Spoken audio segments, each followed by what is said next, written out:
What's good? What's popping? What's popping, baby? We in the building. Let me fix up a little bit. Make sure I'm straight, looking good, smelling good. What's popping? What's going on with y'all, man? It's Tuesday morning. We in the kitchen for the cook up. You know how we get down, baby. Week 2 finally went down. I know last night, man, if you had to stay up on the East Coast, brother, listen, if you was like me, you was in bed because I ain't had time to see Geno Smith go out there looking like Nino Smith. So I went ahead and took a nap, and I'm glad I did because I woke up and said I didn't miss a damn thing. Good games all week though, man. Good banger before that with Tampa and the Texans, and we gonna get into all that, man. But while you here, man, we just want to say shout out to you. We appreciate you being here, and my boy Rock is in the building. What's good with you, Rock? How you feeling on this Tuesday morning, brother? Feeling not too bad, Fizz. It was a lot of games to catch up on. I actually went out of town, went into the belly of the beast, the threshold of hell in Pittsburgh. Went to go to a concert with the wife. Had a lot of fun. Got to cross off some things on my checklist. Got a Primanti's sandwich, Fizz. Oh my God. It was everything I wanted to be and more. Corned beef, French fries, everything you want in a sandwich, Fizz. So had a hell of a time. Super tired. Shouldn't be doing all this shit while I'm sick. I'm still sick, Fizz. I think I'm going to be sick for the whole damn season. So, but we're here with the people. So we gotta come in.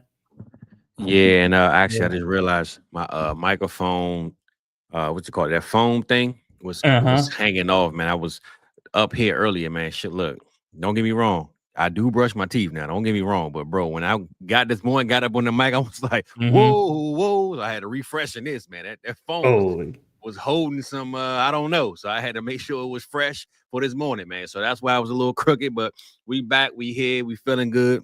Smelling good, baby. We all good. It's all good. But I'm glad you got to, enjoy your weekend, man. Your trip away with the wife, man. I looked at, one thing I said, my boy Rock gonna always find some good food, man. Good plate is where he gonna be. So, I'm glad you got to enjoy some time away. Cause I was wondering, I said, man, my boy ain't gonna start sit show, man. Where he at, man? And kicked them off. But I'm glad to hear you was gone and you didn't get the elbow. Yeah, had some wild ass stories. People shitting with the door open in the bathrooms, just living up to Schittsburg in Pennsylvania. So yeah, it was wild. But they shut down in Columbus, Fizz, one of my favorite restaurants when I was in college. And then years later, I found out, it actually originated in Pittsburgh. It's been over 10 years in the making, going back to one of my old favorite stomping grounds, Bad Mex. If you like that Tex-Mex, man, it's really damn good. So that was that last picture that I sent on the Discord. So it was a hell of a lot of fun. So appreciate you. Yeah, man. Well, we glad you got to have fun, brother. We glad you're back. Unfortunately, you're sick, but hey, man, sometimes that comes with the territory. You're moving around. You might just need to take a rest day, man, or just a little bit more sleep than what you usually get. We know that's hard to do because I know I'm speaking for one that never gets it. But hey, man, be like that sometime, brother. But regardless, we glad you here with us, and we glad the people here, man. Before we address the people, though, right? We got a lot of bad news, a lot of sad news. I want to jump straight into that, man, before we welcome the guests fully in to the kitchen, man. And just hearing all this breaking news. It seemed like the quarterback position at least is getting the bulk of it, right? So we got these guys here, man. Jaden Daniels could miss a week. We got JJ McCarthy's clearly going to miss some weeks, and then we got Joe Burrow is pretty much out for the season, man. At this point, Aaron Jones just got hurt. George Kittle was hurt last week. Brock Purdy hurt last week, multiple weeks. I mean, Rock, man, we only at week 2.5 right now, brother. Week 2 and a day, should I say. What is looking like, man? How you feeling about these injuries, and what was your reaction when you first heard the news, especially on these two guys right here with Burrow and JJ, bro? Unless you drafted 8 quarterbacks in your draft, you're screwed. Yeah. You're just absolutely messed up. But here's the thing. And, with every turn of bad luck, it could be another league mate's opportunities, basically what it comes down to. That's why I'm excited about our show tonight, because with all these injuries, these are all guys that people love, that we're super hyped on, that we're super confident on. So if you are a contender with this player, then the people that are rebuilding, this is a buying opportunity, especially when it comes to Joe Burrow. If he could be potentially out for the entire season, we know with this, what is it? Great turf toe. Yeah, don't be playing with toes. It's about as worse it can possibly get. So it's a minimum of 3 months. But with Jake Browning, at the helm, I think he went 4-3 2 years ago. I remember him getting me this close to a championship going up against Mahomes, and he lost at the very, very end with an interception. That's all I needed in order to get into the game. But these are buying opportunities in fantasy. When it comes to real life football, yeah, it's kind of scary. I don't know what to make of the JJ McCarthy. I went and saw a movie yesterday, and he went from being the starter to being like, oh no, he's benched. I don't know what to make of any of that stuff. What do you think about it? Yeah, I say this, man. I know Sam Darnold came on hot last year with the Vikings, but if you could ride it out with Sam Darnold, bro, you're going to ride it out with JJ. So I really believe he's hurt. Or I think maybe they baby walking him. Maybe they know that this is a guy that they pretty much bet the franchise on by taking away the way they took him. And I'm not saying they can't regroup a year later or two, because we see how they pretty much just say, hey, you can't cut it out. We're going to move on. But I think they don't want to put him in situations where he's not going to succeed. And maybe mentally, the coach is saying, hey, I looked at what you did last week. It wasn't what we probably needed. So I think I could draw something up with Carson Wentz. But whatever he does, I'm going to reassure you that it's still your spot. I just need to see a little bit more and get you fully right, man. So maybe that's it. I don't know if I do believe he's injured, because I don't think he would have pulled him if he wasn't injured. But I'm just saying. Well, he didn't pull him last night. I mean, or on Sunday night. He played the entire game. Yeah, when I say pull him, I mean from his job. I'm just saying, because some people are trying to say he's not really hurt. He just got benched. So I'm just saying, I don't think he's not hurt. I just think his pride is hurt, and he's also suffering a major, not a major injury, but an injury as well. And why put you back out there in a bad situation? We're just going to take our time with it. It's all good. Because I don't want to. I think this is all bullshit. I think that it's even crazy hearing it come out of your mouth because of how big of a proponent we were throughout the entire offseason on JJ McCarthy. And to hear both you and other people in the space say that he is benched, I think he has to be entirely hurt. Oh, I just said he's not benched. I just said that. Yeah, but you were explaining as we were going along with it. You need some time. You need to figure some things out. I don't believe in any of that stuff whatsoever. I don't think if Bryce Young could look as bad as he did for as long as he played before he actually was benched without injury, he hasn't gotten anywhere close to that level of bad play whatsoever. He played bad for one game. That was it. This has nothing to do with his play. It has entirely to do with his injury. I don't want to hear anything about his play factoring in whatsoever with the idea that he's being benched or anything like that. I just don't follow or believe whatsoever that his play has anything to do with him not starting week 3. That's my take on it. I don't want to follow any of this stuff with this narrative. I think it's crazy to hear. I'm 100% with you. What I'm saying is they're not going to play him. Because I'm saying if it's a minor injury, right? They just don't want him to go out there on a minor injury regardless. That's what I'm saying. I think it is an injury.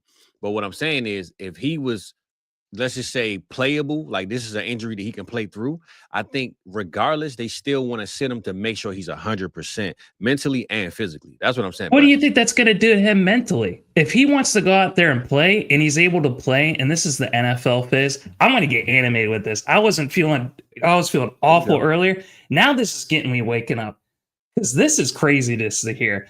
He, with just everything that he went through last year, him battling back through injury, his accolades, his success, and what we saw him do at a historic level in his first game, and to say, oh, we're going to take all of that, and because of one bad game against the Falcons on primetime television, oh, you need to have a little bit more time.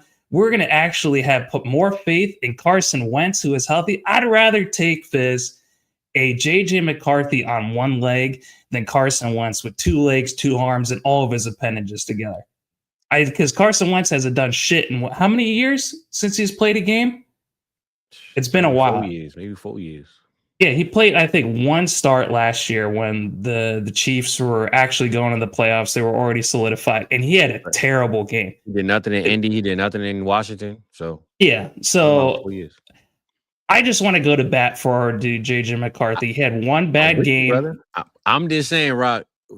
Me personally, I'm just saying, if I'm McConnell, I'm playing a long game. That's all I'm saying. I'm playing a long game. If you have an injury that I think, yes, you want to play through it, but I don't trust you to play through it because I'm not going to lose you for a whole nother season. We only in week 2. Sit down. I got you. That's all I'm saying.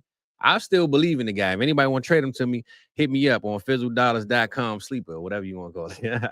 I need him back. You feel me? But I'm just saying, I believe in my dog. Don't get me wrong. I'm just saying, if McDonald, oh man, I'm all over the place.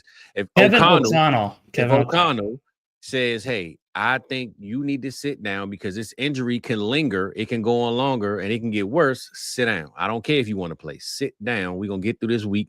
We're gonna regroup next week. That's all I'm saying, right? I'm not saying I don't believe in him. I'm just saying I think the coach is playing the long game. He's not wasting time with, oh, we just had a bad loss. I need you to go back out there and show me again. No, sit down. We got this. That's all I'm saying. Okay. I just want to make sure because with all the different things that were being said yesterday, whether you're on Twitter, whether you're on Discord, man, it's crazy. It's crazy. I don't want to make sure that the audience knows and that you know exactly where we stand. There are 2 separate categories. There is his play, and then there is his injury.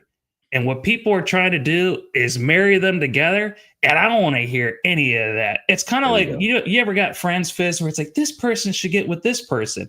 And you should be like, you should shut the hell up and stop trying to play matchmaker. Those 2 worlds should not be colliding whatsoever. Yeah. And that's exactly how I feel with this. Guns and butter, baby. Guns and butter, Rock. I'm with you on that one, man. Trust me, I'm riding with JJM, man. I ain't fall off the wagon, Playboy. I promise you that, all right? Trust me. Yeah. Trust me. Cool. All right. So outside of him, though, Joe Burrow, man, give us a little break on that. We're going to holler at the people, and we're going to get this thing kicked off, man. What's up with your boy, Joey B? Is he home alone now? Because it seems like he's going to be home for a minute, man. How you feeling about Joey B, man? Oh, my God. His toe injury, bro. Well, I might have cursed him, Fizz. I didn't know I had that type of power. But between these thumbnails that I've been working on, and also, too, with the bold prediction that I had with Joe Burrow setting records, that's obviously, it's obviously not going to happen if he's at home in a boot. So wish him the best of recovery. I am looking forward to seeing Jake Brown. I think is one of the best backups in the NFL. We'll also talk about some other backups in Mac Jones in San Francisco, but it's a tough situation, and it's just unfortunate. They have nothing to protect their investment in Joe Burrow because they spent all their money on T. Higgins and Jamar Chase and Joe Burrow. So there's nothing to protect the investment. It's a shit show in Cincinnati. I don't know what else to say other than the season's probably over. Man, especially those weapons, which we will get to. And to close out, J-Day, man. It don't sound like a major injury. I believe Mariota might play this week, but let's just say Mariota plays. How you feeling about J-Day missing one game and what that can do for this offense, bro? Who are they playing against? I believe the Raiders, I think. Hold on. Well, I'm talking out my ass. It might not be the Raiders. I'm just gapping. Give me one second. The Washington Commanders, I think they played one game last year. They played the Raiders. Yep. Did they play one game without Daniels last year, or did they play? And he won. Mariota, I think he had like 3 touchdowns, or he looked pretty good. I mean, it's a type of offense he can run. You know what I'm saying? I believe that for sure. And if the Raiders look anything like they did last week, I'd give them a fit. Last night. Last night, yeah. Yeah, if they look anything like that, Fizz, then they have a 50-50 shot of winning that game. So I still think that they have some different things to figure out on offense.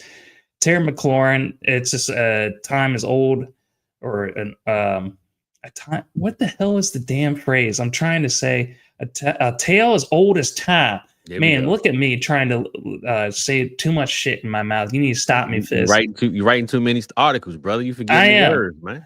I am. My brain is on fire right now. So you guys are just going to get what you get this morning. But with Terry McLaurin holding out, he didn't get acclimated to any new installs that Cliff Kingsbury had in year 2 with Jaden Daniels. He missed all that time. And I think you need that time just to be able to get back into football shape, Fizz. Yeah. So Deebo Samuel, of all people who I'm eating my L on, who I did not think was going to come in and be the wide receiver 1 in Washington, him and Zach Ertz are the ones running this offense. Because Ja'Cory Cross-Gamera, he was in training camp, though. Remember, they were. So it's great to see that they're the ones that are holding things together. Baby Billy needs a little bit more time in the NFL before we can give him his crown. He's going to have to figure it out very quickly, though, because Austin Eckler is done for the whole season with a ruptured Achilles. That was tough to be able to see. His career might be over at his age. He had a great career, undrafted, and had multiple top 12 seasons in Fantasy Fizz. So you do love to see that. But no, I think they have some things they need to figure out on offense, Fizz. The defense is looking better than it was last year. But you were right when you were saying, as one of your bold predictions, Fizz, that the Washington Commanders were going to take a step back in 2025. And it hasn't looked all that great through the first 2 weeks. But let's give them another 2 weeks. That's usually when we figure out, Fizz, where teams are at. Well, before we move on, and we don't want to harp on the Commanders, but since you brought that up, I will say I just talked to my father yesterday, and I told him, I said, think about this team, right? Last year, they had inspiration, they had motivation, they had Jay Daniels, a new coach, a new owner, new GM, all this new stuff, right? But they still had one of the oldest rosters in the league. Everybody that they got, Rock, was 30 plus, 29, 28. They had the end of their career in a sense, right? Once you, as an older guy, you come into a new situation, I can't wait to get to work. It's all good. Year 2, man, look, man, I'm about to sit on this couch today, man. You know what I'm saying? Because now you comfortable. You already in the system, and that urge of last year, and I'm not saying that they gave up. I'm not saying that, but I'm saying when you in a brand new car, I think this is what I told my father. When you in a brand new car, Rock, the first year you washing it every day. You shine them tires every day. It smell good. After that first year, you throwing your work shirt in the back seat. You got your work boots on the seat. You get tired, man. Sometimes it happens. So I just think last year the Commanders had a brand new car. And in year 2, they might not wash it every Sunday like they used to do. That's all I'm saying. And I think we're going to start seeing that week in week through this year. And at some point, it's going to be like, all right, it was a good run, but it's time to get J-Day and figure out the rest of the youth, because they got a lot of older guys with Ertz and Wagner, and there's a lot of age on this team, man. And come week 10, if you ain't in NFC Championship title style, it's going to look like, let's just go ahead and get ready for next year. So I'm not saying that they're done, but I'm just saying that brand new car smell is wore off. And I think they, them tires ain't shining like they was last year, bro. That's all I'm saying. I do like that analogy, Fizz. I don't know whether to take it where they're taking less care of their car, or if they're afraid to take it down that dirt road, because eventually that's where they're going to have to go down in order to get into the playoffs and get even farther than they did last year. Either they're just being too careful with what they have, or they're just not taking care of it. You could take that analogy either way or the other, and both would fit with the Washington Commanders. But maybe we should go to our intro, Fizz, before I say anything else. Right now, big dog. I got you covered. We welcome everybody here. We glad y'all here, man. We got enough eyes in. If you're watching on any other platform, on the X or the O's or wherever you at, man, make sure you hit on the YouTube channel, man. South Harmon Vibes. Leave a comment, hit the like, hit the subscribe, and welcome to the kitchen, baby. Hey, they wrote me off, I ain't write them back. Nah. Follow me, but don't double tap. I ain't liking that. You subscribe, I monetize. Now who's striking that? Wanna see the contract? Who got the rights to that? This my story. I spent my whole life on life. Time's up. Shador Sanders with the rollie in the armor. I could do this shit with my eyes closed. The main attraction don't come at me with no side show. I'm selling high, they wanna buy low.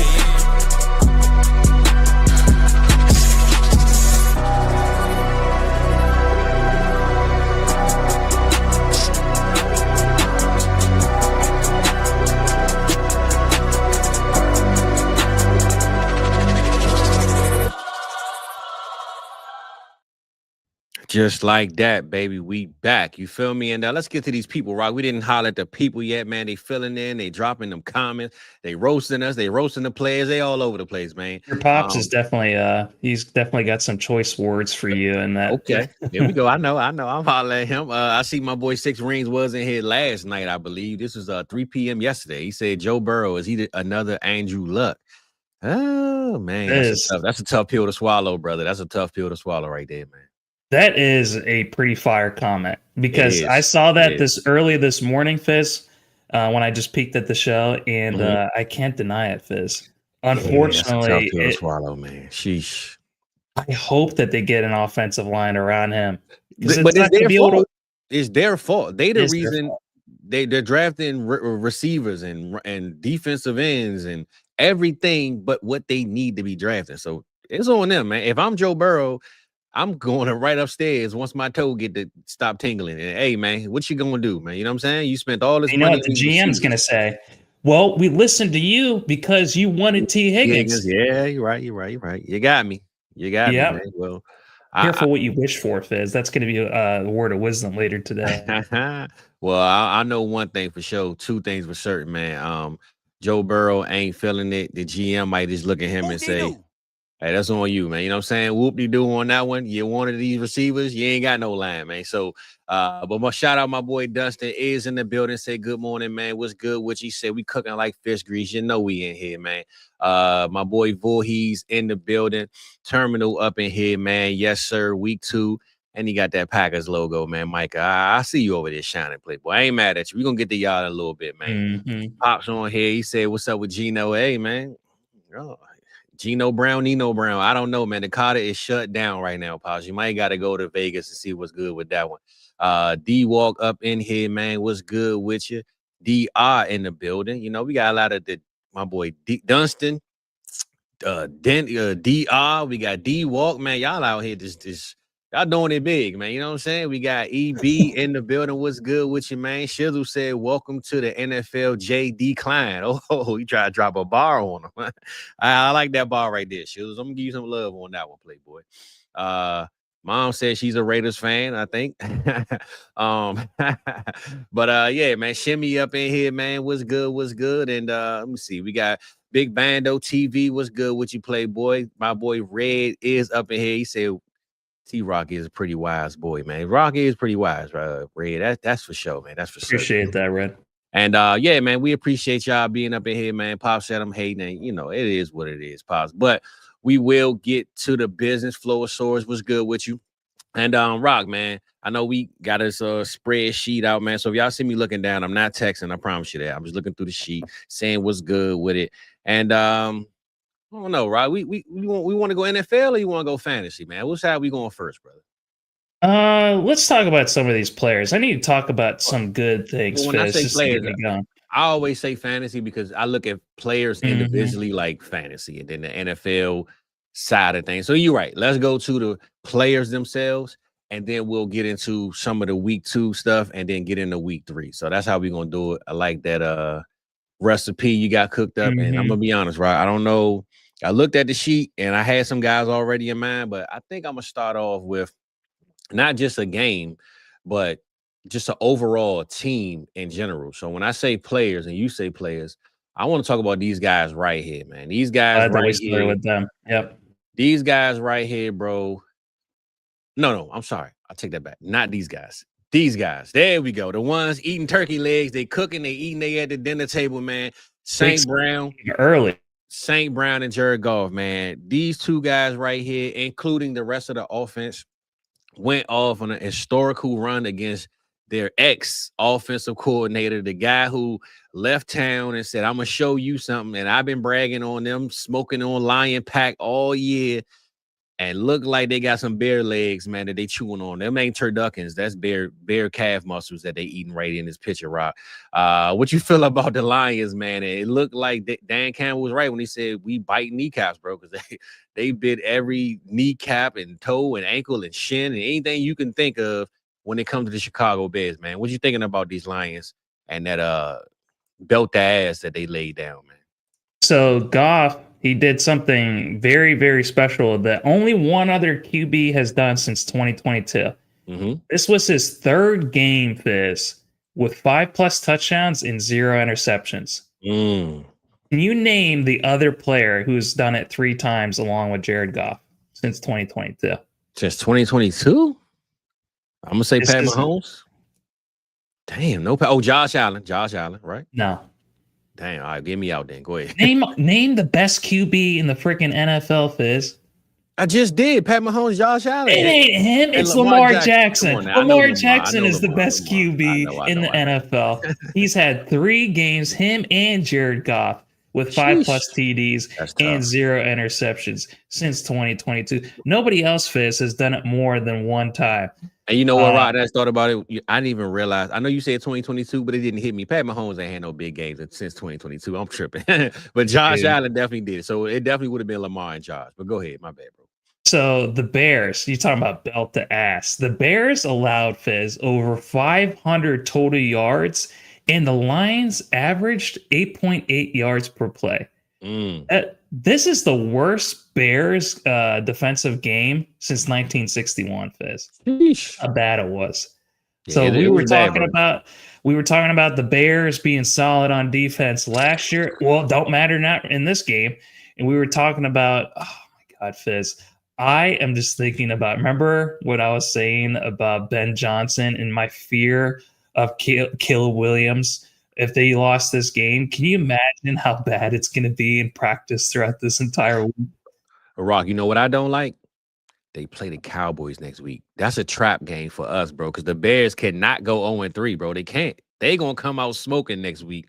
I don't mean to prolong on that, but I'm just saying, thinking of the position they in now, we just talked about last week how they had to win. You think they're going to go against the Cowboys and go out there and try to lose? No. So that might be another shootout game that we just saw in the Giants game. But go ahead, man. Get back to Jared Goff. I don't want to push your boy out the window yet, man. Go ahead and let us know what them Lions doing in the jungle, brother. Well, I don't know. Does this game tell us more about how good the Lions are, Fizz? Or does this game actually tell us more about how good the Packers are? Because the Packers made the Lions look absolutely awful. And they've done that to every team that they've played. So I feel like last year, remember how teams would go up against the Lions and then just be absolutely just embarrassed on national television. And then it would carry over into next week. Luckily, that's not happened with the Packers defense this week because the Lions won a week after playing them. So, but with that being said, I think that the Packers, that was immediately the first thing I thought of, is that they're going to be a buzzsaw. They're going to embarrass teams. They're going to make them look bad. And we can't come into any conclusions. So we have to make sure we don't do that with the Lions. They played the Commanders. Maybe we'll talk about them later, Fizz. But we can't jump to any conclusions because I think when it comes to the top of the top in this league, especially when it comes to defense, it's going to be those Green Bay Packers. So I was happy to see Jared Goff and the Lions have a huge bounce back game. Everyone ate except Sam Laporta, unfortunately for him. But I'm on I just knew he was going to be one of them at the dinner table too, bro. So yeah, I mean, not everyone last week, so I guess it is what it is. Yeah, I guess maybe he was up in his bedroom still trying to do homework, and then his mom called him down, and by the time he got down to the dinner table, all of his brothers ate all the damn food, and there was nothing left for him. Even Brock Wright was able to get a touchdown and more production than Sam Laporta did this week. But absolutely love seeing Jared Goff have a bounce back game. Love seeing Amon-Ra St. Brown do what only a few other players have done, Fizz. Over 100 yards and 3 touchdowns. I think he actually could have had 4, which was crazy. But yeah, love seeing the bounce back for them. The running game got up and going again. But how are you feeling? I'm feeling a lot better about these Lions. How are you feeling about these Chicago Bears, Fizz? I'm going to be honest, Rob. I think right now, man, they're going through an identity crisis. I think right now, Ben Johnson is looking at, I want Caleb to be what I want him to be. And I think Caleb is basically saying, listen, coach, I am who I am. You know what I'm saying? Like the style of offense that Ben Johnson is calling and putting together, I know Caleb can run it. I just don't think he's running it the way Ben Johnson wants him to run it. And maybe he's not being as patient. And but again, Caleb don't have the same offensive line that they had in Detroit. You know what I'm saying? Like it was easy for Goff to sit in the pocket and oh yeah, Ben Johnson, call this play. I'm gonna do it exactly how you want it. It's a lot easier to do in Detroit than it is in Chicago, bro, because the offensive line ain't gonna hold up the same way. So I think they're just going through an identity crisis of power, and I don't think they're butting heads. But Ben Johnson wants it to run this way, this mechanically, this timing and this and that. And Caleb is sitting there like, look, I want to sit right here, coach, but I can't, man. These dudes is blowing through my damn line. And I got to run and scramble and move all around the damn field. So I think they're just going through the identity crisis, man. I think they're taking their lows with the lows, and hopefully they get high one of these days. But for right now, man, they're at the bottom of the barrel, and damn, I got this one wrong, Rock. And again, I'm going to bring it back up. I hate the situation that my boy, I ain't making no excuses early, but playing this Bears team next week and they 0-2, bro, I don't want no parts of that because they are going to go out of their minds trying to figure out how to win the game. And they're going to play the Cowboys or some shit. If you want a blow-up game in fantasy this week, bet on the Cowboys and the Bears once again because our defense is the worst. And Ben Johnson going to call some plays, bro. Them trick plays that he had in Detroit, guarantee he's going to have 2 of those this week. He's going to have to. I don't know if they can even handle the trick plays, because I feel like when I watch the Bears, I feel like they're just trying to do too damn much. Like they can't get, bro. Yeah. They can't get the running game going. DeAndre Swift as your RB1, that's just not going to work. It never has and never will.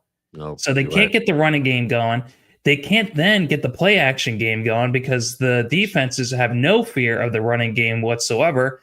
And if you can't get those two things going, then the offensive, structure is just going to fall apart because Ben Johnson lives and dies off the play action. That's how he's able to set up all of those trick plays, Fizz. So now that shit's going to work. Colson Loveland, my flag plant. It's just, I planted my flag on a pile of shit, I guess, in the first 2 weeks. It's looked bad. I actually don't feel that way about Colson Loveland. He's going to figure it out later on in the season. But seeing like 2 games where he basically had 0 points does not feel good. Caleb Williams, holy shit, what an L am I eating on that with a top 7 QB? Fizz, why didn't you stop me when I said all this bullshit? I was right there with you. I was right there with you. Except for the Loveland thing, but Caleb, I was right there with you, bro. Listen. And again, I still like the offense, bro. I just think they have an identity crisis that once they finally figure it out, because we had Rome Odunze had his biggest game of his career, I believe. And, thank God. That was the one nice thing about Sunday. I mean, if I'm a fantasy, I'm buying Caleb, bro. I'm not giving up on him. I don't think he's done. I don't think he's cooked. I trust that they will get this together. And when they do, it's going to be magical. But Red said that Caleb is bad. He's a flop like T-Law. T-Law is definitely a flop. I'm over him, man. Oh, my God. The law has been crossed, man. Law and order around here on him, man. I'm over with on him. But what up, my boy E, man? And we got my boy Mr. Wonderful in the building. What's good, Playboy? Hope all is well. But yeah, Rock, I mean, this is one of the biggest performances of the week on offense. Jared Goff, 5 touchdowns, 334 yards. Jahmyr Gibbs, almost 100 yards rushing, a touchdown. Monty with a touchdown. Jameson Williams had 100 yards on 2 catches, bro. 100 yards and a touchdown. And let's just give my boy Tesla some style points. Can we get style points in fantasy? Because the man just make one-hand catches, bro. 1 play a game. That's all he get. He get 1 catch a game, but it's the most entertaining, stylish catch you're going to see of any play of the week. So we got to get some style points in fantasy, man. Let's hit up Sleeper, man, and just start saying, can we get style points added on our fantasy teams? Because this dude is styling on everybody, bro. That might be all he's good for, Fizz. I think that's the only reason why he can only play 10 snaps. He puts like a whole game's worth of awesomeness just into 1 play, and that's all he can manage. And once he gets that 1 catch, he just goes down to the bench and just enjoys it. Hey, well, shout out my boy Dustin, man. He put his own foot in his mouth with this one, man. So we appreciate you. But he said no Diddy on his comment. It's all good here now, bro. We getting rid of the Diddy, man. There is plenty of room at the L buffet. So come on in. You can be eating L's with us. So everyone should be doing that, whether they acknowledge it or not. We love acknowledging it on this show. That's how we get better. Yes, we don't mind making fun of ourselves. So it's all good. There we go, baby. We like that. You know how we get down, baby. But yeah, Rock. Like I said, man, this offense went crazy. Rome had a solid game too. But let's see what else we got going on. I did want to pull that team up individually, but we're gonna start getting into some positions, man, overall. And I brought this one up before. I should have brought it up. And let's get to these QBs, man, because Jared Goff, Russell Wilson, Dak Prescott. I mean, you name it, man. This was a hell of a week if you played quarterback. Lamar Jackson. Even Jaden Daniels got some garbage time plays in, man. So what you thinking about week one, Rock, of these quarterbacks? And what I'm going to do, we're going to get to the ballers and the fallers, Rock, of the position at the same time. So instead of just going through the ballers all in their positions and then all the fallers, let's just start with the ballers at QB and then drop to the fallers, man, to close out the QBs at the end and go to the next position. So starting off, though, with the ballers, man, let me know how we balling. And who was your ballers of the week, man, at this position, brother? Okay, so we've already talked about Goff, definitely a baller. The other QBs, so we could talk about any of these guys, but my ballers were Goff, Russell Wilson, Mac Jones, and Spencer Rattler. So it's obviously the guys that surprise. You know, I always like talking about we already know about the Lamar Jacksons, the guys that should be doing it. I want to talk about the guys that no one else is talking about. So there you go. Let's talk about Russ, and if you want to talk about Mac Jones and Rattler, who also had top 12 QB weeks, we could talk about them. But Russell Wilson, 450 yards and 3 touchdowns. And what makes it worse is, like I told my pops when we talked yesterday, bro, if you looked at the fourth quarter, Russ, even overtime, he literally just stopped back and just threw the ball 70 yards on every play. He just said, look, I ain't throwing it nowhere under 20 yards. I'm going to just stop back, get some time. Whoop, and he caught Wan'Dale Robinson and Malik Davis. He made Wan'Dale Robinson look like one of the greatest wide receivers in the league. The Dallas Cowboys defense made Wan'Dale Robinson look like Thank you. There you go. I like how you clean that one up, bro. This is my thing with Russ, though. He literally was doing the same play, bro. He was just throwing the ball, heaving it downfield every time, whether they caught it or it was a bat down or whatever the case. He did the same exact play over and over and over. And I know we're going to get into the teams later, but I just want to say, Rock, people talk about the Cowboys defense, but they don't talk about the scheme because he's doing the same play. Why are we not pushing our players back? Malik Neighbors, bro, caught the ball with his hand over the face mask. Like, move back, man. Change your scheme up. So we're going to get into the Cowboys later, man. But I will just say, Russell Wilson went out there, and if you had him in fantasy, forget the real game. If you had him on your team in fantasy, bro, you got to win this week. I hope you got to win this week that you definitely didn't probably count on winning. And, hey, are you a buyer or a seller of what Russ did this week, bro? You think it's going to keep going? They still have the hardest schedule in the NFL. Don't get me wrong. But what you thinking about this performance right here, bro? It's good to be able to see if you have him in fantasy, this is your time. If you're a rebuilding team, Fizz, to sell him, maybe you can get a second for him. Maybe Russell Wilson did buy himself more time for Jackson Dart just to be able to sit and watch. The game too, right? People got nervous. I was like, oh, no, what's going on here? Dable can't help himself. He just likes to be able to throw a dart out there just to see if he can catch lightning in a bottle on one play. You never know with our dude Dart. But with Russell Wilson, all he did was buy himself a little bit more time, Fizz. That is it. And we're going to be able to see him try to put some more magic together over the next few weeks. It is going to be really, really tough. I think the easiest game they have on their schedule is like the Saints in week 4 or 5. But it's going to be brutal sledding. I'm going to love being able to see if Wan'Dale can do another game like this. I am a little bit more interested in him. I came this close, Fizz, to trading him away before he had that blow-up game because I just thought he was a nothing. And I'm glad that he was able to show up. We got to see Cam Scatterbo. I thought Tyrone Tracy was going to be the RB1 throughout the entire season. I thought so. Well, the Dallas defense will help everybody look good. So I take this with a grain of salt. But he definitely looked better than what we thought because he even outsnapped Tracy, I think, by like 5 or 6 snaps. So he was the lead back this week. But no, I'm I'm trading away Russell Wilson if I don't need him on my team, Fizz. This is your chance. Yeah, there you go.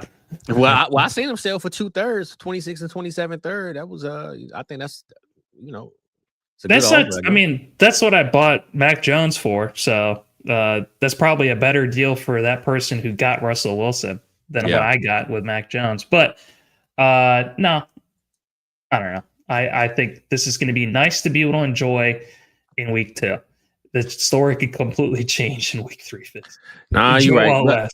But to move on to other guys, sleeper guys, I mean, I put Jared Goff up there because a lot of people after 1 week was done with him. Man, he's not ready. Ben Johnson gone. But, man, I want to talk about a guy that never gets no love, Rock. People probably might even click on the thumbnail if I put him on here. That's Spencer Rattler, man. The Rat Man, man. He came through and he did his thing, bro, with this Kellen Moore offense. I always talk about him, man. I can't stand him. But one thing he will do is make sure his quarterbacks throw the damn ball. And regardless of how pretty or how ugly it looks, that boy Rattler out there balling, man. And I'm glad that the whole Tyler Shuck, I'm not saying the experiment isn't working because he hasn't played, but I'm just glad that we're not coming into this season saying Shuck is the locked-in starter. Because I'm not saying this would have looked the same, but I think Rattler being in this system or being in the team anyway for a year earlier, he got a little bit of the guys just saying, hey, man, we rolled with this guy last year. We want to stick with him. You know what I'm saying? I don't think the locker room wanted Tyler Shuck to be the locked-in number 1 QB. So let's give Rattler his flowers, man. And what you think about this performance, man, against the San Francisco 49ers of all teams, right? He ain't played no Carolina Panthers or no joke defense. He went out there and balled with some of the best of them, man. So what you think about that, bro? Yeah, and the 49ers, I think they are going to be a lot more of a force to be reckoned with. And I was pretty surprised. This is one of the more surprising games, Fizz, to see the New Orleans Saints keep it a close one-score game throughout. Spencer Rattler, I believe this was like one of his best games of his career, if not his best game. He had 207 yards, 3 touchdowns. Yeah, that's easily better than anything else he's ever had before. So career game. He also added 14 yards on the ground with 4 rushes. But yeah, I'm glad to be able to see him have a bounce back. Kamara got a little bit more involved. He still looks absolutely insanely awesome, Fizz. So this team with your favorite head coach in the NFL, they're gonna stay in some games. So I'm glad to be able to see that. We don't wish any bad things on any of these teams. We were worried the New Orleans Saints were going to be unwatchable. And Fizz, they might look the best that they've had in the last couple of years. They might be putting out the most watchable product that they've had since the Drew Brees days. So I'm glad to be able to see them do a little bit better than what people expect. Nah, you're right, bro. This is definitely not must-watch TV, but if you are a fan that just watch your local teams or, your favorite team, if they're going up against the Saints and you like, man, they playing the Saints, I ain't about to watch this. You might want to keep your TV on, man, because these boys out here with nothing to lose. The mustache hero himself, Juwan Johnson, is just shutting it down every week, catching. Oh, my God. He's been good. Balling, man. So shout out to him. Who was another name you brought up, Rock? I was looking through the list. So there was Mac Jones. What was the same team? Mac Jones, same game. He went up against the Rat Man. What you think about this Mac Sauce and the Rat Man? How you feeling about this, man? With this, I mean, not to go into next week, but we literally have Carson Wentz versus Jake Browning next week. So to see Mac Jones and Rattler this week, hopefully we get the same fireworks. But what you think about Mac Jones and his comeback game? Looked like he had a lot of confidence, bro, at that press conference after the game too. Yeah, he's probably he's grinning like he is in his profile picture right now that I'm looking at. 279 yards, 3 touchdowns, Fizz. I'm not going to say that I expected this because I traded for him in almost half my leagues, Fizz, and was able to easily get him for 2/3. But when you have a QB that's in an offensive system like Shanahan's, that's very, very good. We know the love affair that Shanahan has for Mac Jones. Really wanted to draft him over Trey Lance. I shot for the moon, Fizz, with all these different trades. I did not think he was actually going to play this good. He played absolutely awesome on just 1 week's worth of practice to go out there and throw 3 touchdowns. 0 interceptions as well. He did lose 1 fumble. That's his 1 mistake. But outside of that, Fizz, super happy to be able to see Mac Jones get from the grips of the New England system. Man, he was completely, I feel like, misused there. He had 1 good rookie season, and then Belichick just like, man, I couldn't imagine how tough it was for him to be able to have to try to live up to the expectations of the greatest coach in NFL history, Fizz. We see what Belichick is doing in college football right now. Things aren't looking good. Just happy to see Mac Jones put in a really good game. I hope that they sit Brock Purdy maybe just 1 more week just to make sure that he's all good, or just make sure that he's fully healthy. Because I think you can have confidence with Mac Jones that he's going to put out a product that is above average and give them a good chance to win, Fizz. How are you feeling about Mac Jones? I mean, one, we all know Kyle Shanahan, what they said that he wanted him in the process and all this good stuff when Trey Lance was coming out anyway. But 2, man, I literally had this conversation with my father yesterday, Pops. I told him, Sean McVay, Kyle Shanahan, these are just guys, O'Connell, right? These are plug-and-play coaches. I'm not saying that they can make anybody off the street a great quarterback, but when you have at least some type of resume and, you know, you've shown what you can do in college, I don't see how they can't just get a guy like Mac Jones, who I'm not saying he was the best at his craft when he came into the league. He was like the most accurate, like in NCAA history, one of the most accurate. He was crazy. He had a lot of weapons too. Don't get me wrong. He had a bad receiver core. You know what I'm saying? So all he had to do was just throw the ball. But I'm just saying, I think in New England, though, he fell to the pressure and lost confidence. So I think he just need another team. Look at what we go through with Baker Mayfield. Look at what we went through with Sam Darnold, because he had a bounce back week, which we're going to get to. But I think a lot of these guys, man, when they go through these bad teams and they have bad experiences, we just throw them in the trash. But we tend to forget a lot of times, bro, they just need to be patted on the shoulder and say, hey, I got you. You didn't learn the right way. I'm going to show you the right way. And I think that's what Kyle Shanahan is about to do for Mac Jones. And he might get him a payday next summer, man. You know what I'm saying? I doubt that, you know, he's going to stay in San Fran because Purdy just got paid. But I believe in the Mac Jones experience. I hope he does, because with how many games that Brock Purdy has missed, I kind of hope it's kind of like the Jake Browning situation where you have a high-end backup for a QB has missed multiple games in multiple seasons. I hope that he stays there. Well, if they're smart, they would keep him. That's for sure. But I do believe that they 49, as much as I hate them, I believe they're smart. So I could see them overpaying just to keep him as a backup. But I do believe in the Mac Jones experience, and I do believe that every week they play, they might not go undefeated, but I would bet on them to at least keep the game close. And we'll see what happens next week. But this was a hell of a game for 2 teams that when you hear these injuries and you look at the Saints, you're like, man, ain't nobody trying to watch this garbage game. But it ended up being one of the better games of the weekend, man. So whatever quarterback we on, Rafa, we jump into the running backs. I know you had one more on the list, I believe, right? I had one more bounce back QB. If we want to get into the bounce backs. We get into the bounce back. We move on to the running backs. And, you know, we had a lot of blow-up games. We had some sleepers. We had some guys that week 1 was, meh. But this week, man, you know, they back, they running, and they letting us know that they here, man. This running back position seems to be thrown away every single week. Nobody cares about it. It's the least consistent position in NFL. Like, literally, you never know who's going to get the damn ball at this position. But we had a lot of guys out here, man, running and shaking and moving, bro. So let me know who is your number 1 and tell me why Javonte Williams is still up there putting up them numbers, baby. So I don't know who it was at the beginning of Eric Bryant. He said earlier, don't look so stupid taking Javonte and all those pop-out mocks now, huh? And all I kept thinking was like, man, those are mocks. That shit don't count, Eric. Unfortunately, you probably didn't draft them in any of your real leagues, so it don't matter anymore. All it matters is if you're going to win money at the end of the year when it comes to Javonte Williams being able to get you that. But here, Fizz, I want to tell you this crazy. I got to call you out, bro. I got to call you out, man. I got to call you out.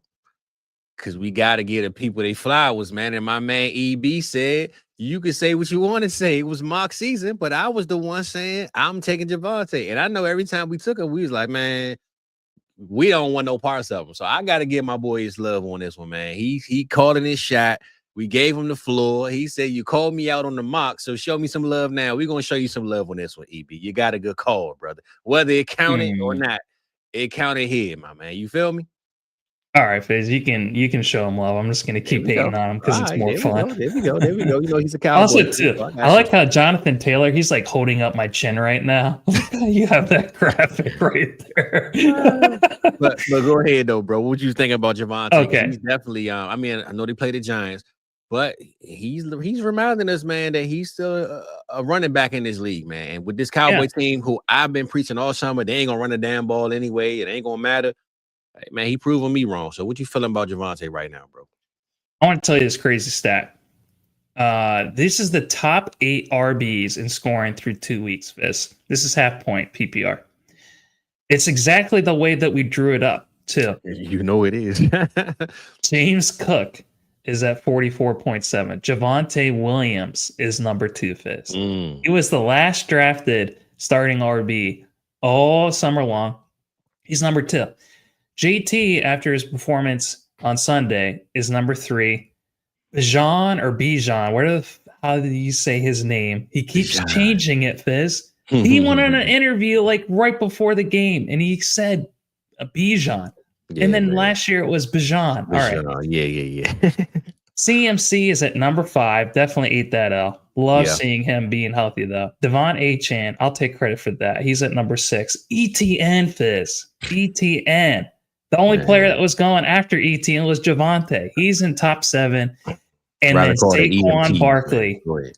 Saquon Barkley, another week has gone by where the Madden curse has not taken effect. Let's just keep praying. You wanted to come down. No, I don't. I don't want to come.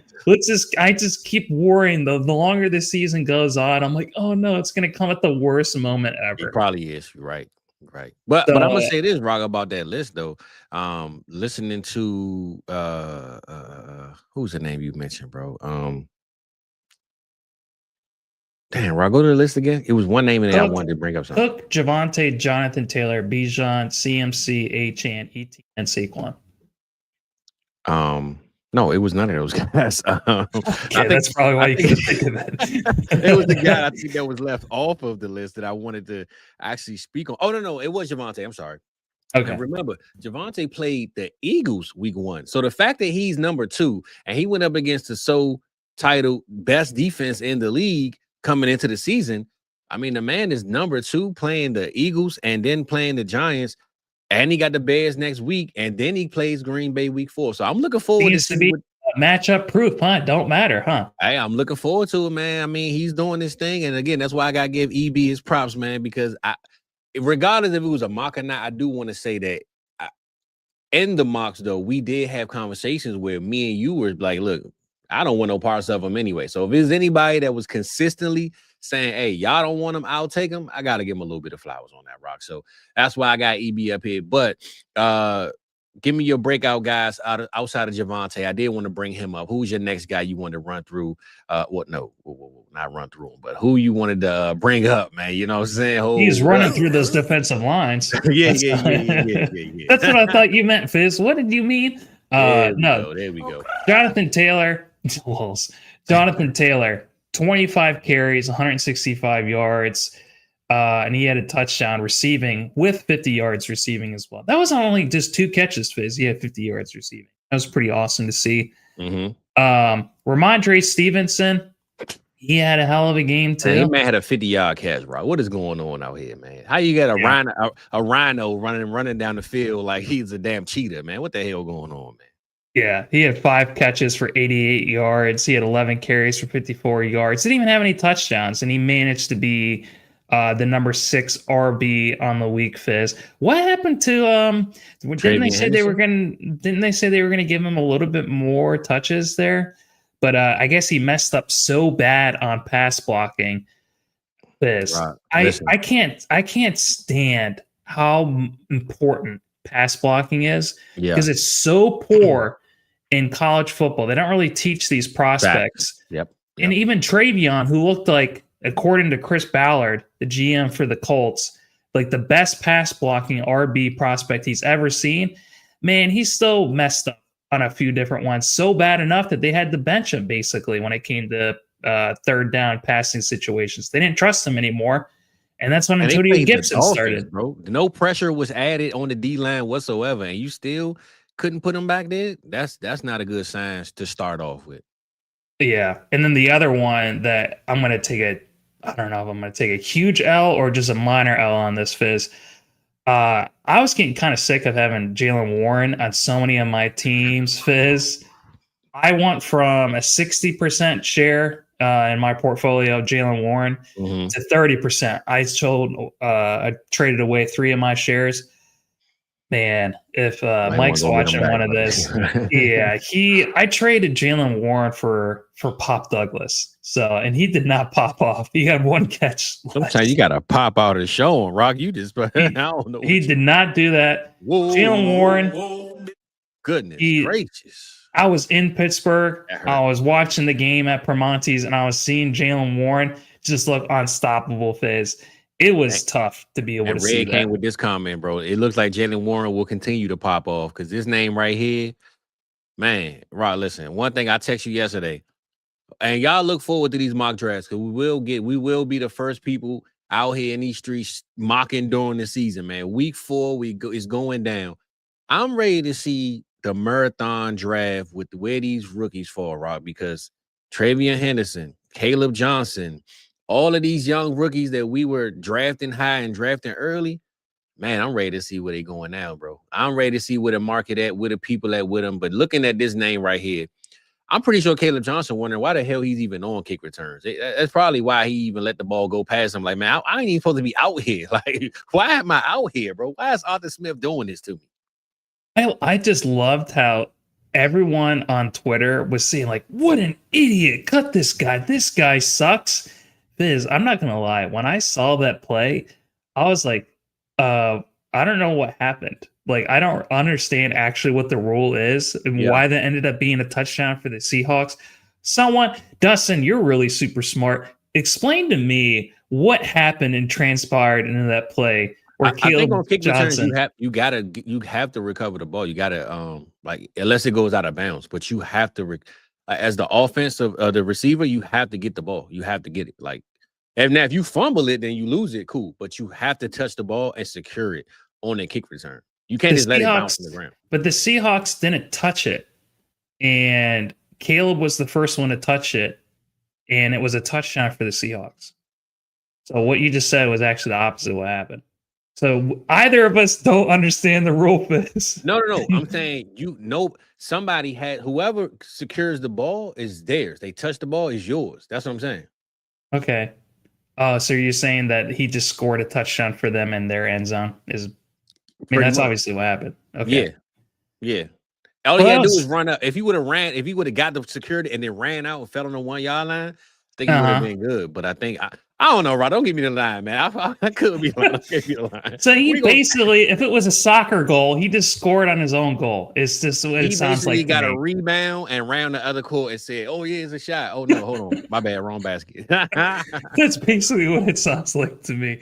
Crazy, my God, crazy. All right, yeah. Poor Caleb Johnson. We're not talking about the fallers though yet. We're still talking about ballers. Yeah, he's definitely a fall. I don't know if he can go any lower, bro. For be honest, man, he's in the depths of hell right now. It ain't looking good. It ain't looking good for my boy, man. But who else you got to run the back, man? There was a lot of big names on this list, brother. You had We already talked through all of them. We talked about JT, James Cook, Javonte, Ramondre, Jalen. That's what I had. You know what, Rock? You just updated the date. It said 9/9 on my sheet earlier, and I was like, "Hold on, am I tripping?" So, you're looking at last week's ball. Yeah. My bad. All right, cool. So we're gonna move on from the running backs, man. Get to these receivers because this is the best position in football, in fantasy, in all the sports, man. The best guys in the game.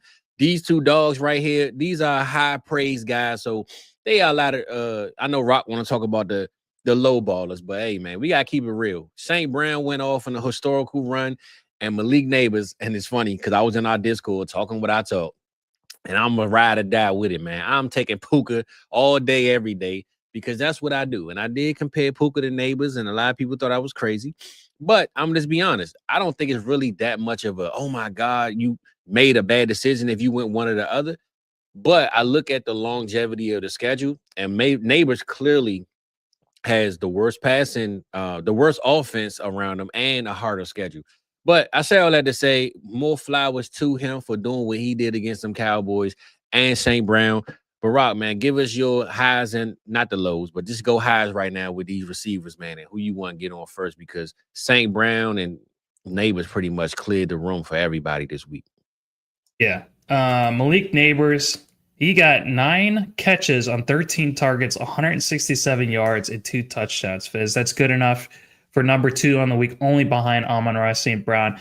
I think he could have had a 3rd touchdown, Fizz, that when Russ was throwing those moon balls, he just overshot him a little bit on one of those. So it was awesome to be able to see Malik Neighbors, who is one of the best wide receivers in the NFL, produce like one of them. We were so scared with how bad the offense looked with Russ last week that it was going to be all downhill for Neighbors. But luckily, they were able to bounce back in week 2. Yep. Not much to say on Malik Neighbors other than he's just one of the best wide receivers in the NFL. And there's only so long that you can keep guys like him down, guys like Jamar Chase down. Eventually, they're going to be able to pop off. So I'm super glad to be able to see it. And Rock, I don't want to cut you off, but we got people commenting. They said it hit Caleb's helmet and the ball was live. That's what I was saying, bro. He touched the ball, I think, and it was live. So, man, it was just a crazy ass play, man. Okay. I'm still trying to figure it out. But yeah, the ball was live. That's what I was saying. The ball was live, man. He had to recover. You trying to sniff a line off my boy's fingers, man? What you got going on over here, man? Shout out my boy Alan Coon, man, for coming through, and KB in the building. What's up with you? We appreciate you, K, man. But yeah, who next, Rock? I know AR and Neighbors. You just went on Neighbors. They was basically neck and neck, right? So the other guys that really popped off, Wan'Dale Robinson. Hold on, Rob. Before you say this, people, please clear your ears, because these might be names you never heard of before in your life, man. All right, these are names that we had to dig at the bottom of the river to go find, man. Go ahead, Rock. Do your thing, bro. Yeah, that river ran dry, and these guys were there at the bottom. So Wan'Dale Robinson was number 5 on the week with 142 yards and a touchdown. He had probably a career game. Targets, bro. Absolutely insane. I lost to him in the league. I'm so pissed off. Here's the 2 crazy ones. So Puka Nacua was right after him. He had a hell of a game. There's a crazy stat I want to get to. 45 yards. Go ahead. Do you think I'm trying to ad lib, but my bad. Yeah. Go ahead, cook, man. Let me cook. I'm gonna mute myself, man. Go ahead. Here are the next 2 that are wild. Troy Franklin came out of nowhere. He had 8 receptions on 9 targets, 89 yards, and 1 touchdown.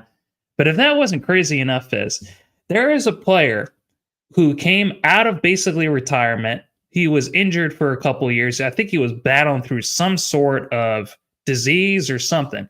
Mm-hmm. Thought he was going to be retired. His career was going to be done with. Signs with the Carolina Panthers. Then gets cut, Fizz. So then I cut all my shares of this player. Then they trade away Thielen and they sign him back. You know what this guy does? He scores them 2 touchdowns on 9 targets, 7 catches, 48 yards, keeps them in the game. This is Hunter Renfrow. No one would have thought this guy that people were cutting, like myself, before the season started, he was going to pop off and be a top 12 wide receiver in week 2, Fizz. So that was a pretty wild week 2. Hey, Rock, I'm going to be honest. And I know these are the fallers, but I got to bring this up now, man, because it's falling in my brain. It's really hurting my head right now. My boy, the one I've been saying is going to be dropping dollar bills all season. Hunter Renfrow come through with that stat line you just brought up. And my boy, Leggett, man, he showed up. He got it. Man, we haven't gotten to that part yet. I know, man, but I got to bring it up, Rock. This man had 8 targets, 1 reception for -2 yards, man. How the hell you let Hunter Renfrow come off the street? This man was shoveling snow and raking leaves before he came in the NFL. And I'm talking about he raking leaves in March, right? I mean, in April, in June. Like, ain't even no damn leaves on the ground, bro. He was out there just making up jobs to do. He making up jobs. And he gets a job in Carolina and outscores Leggett back-to-back weeks. But this week clears the floor with it, man. Oh, man, Jake, you popped in here talking about a trade.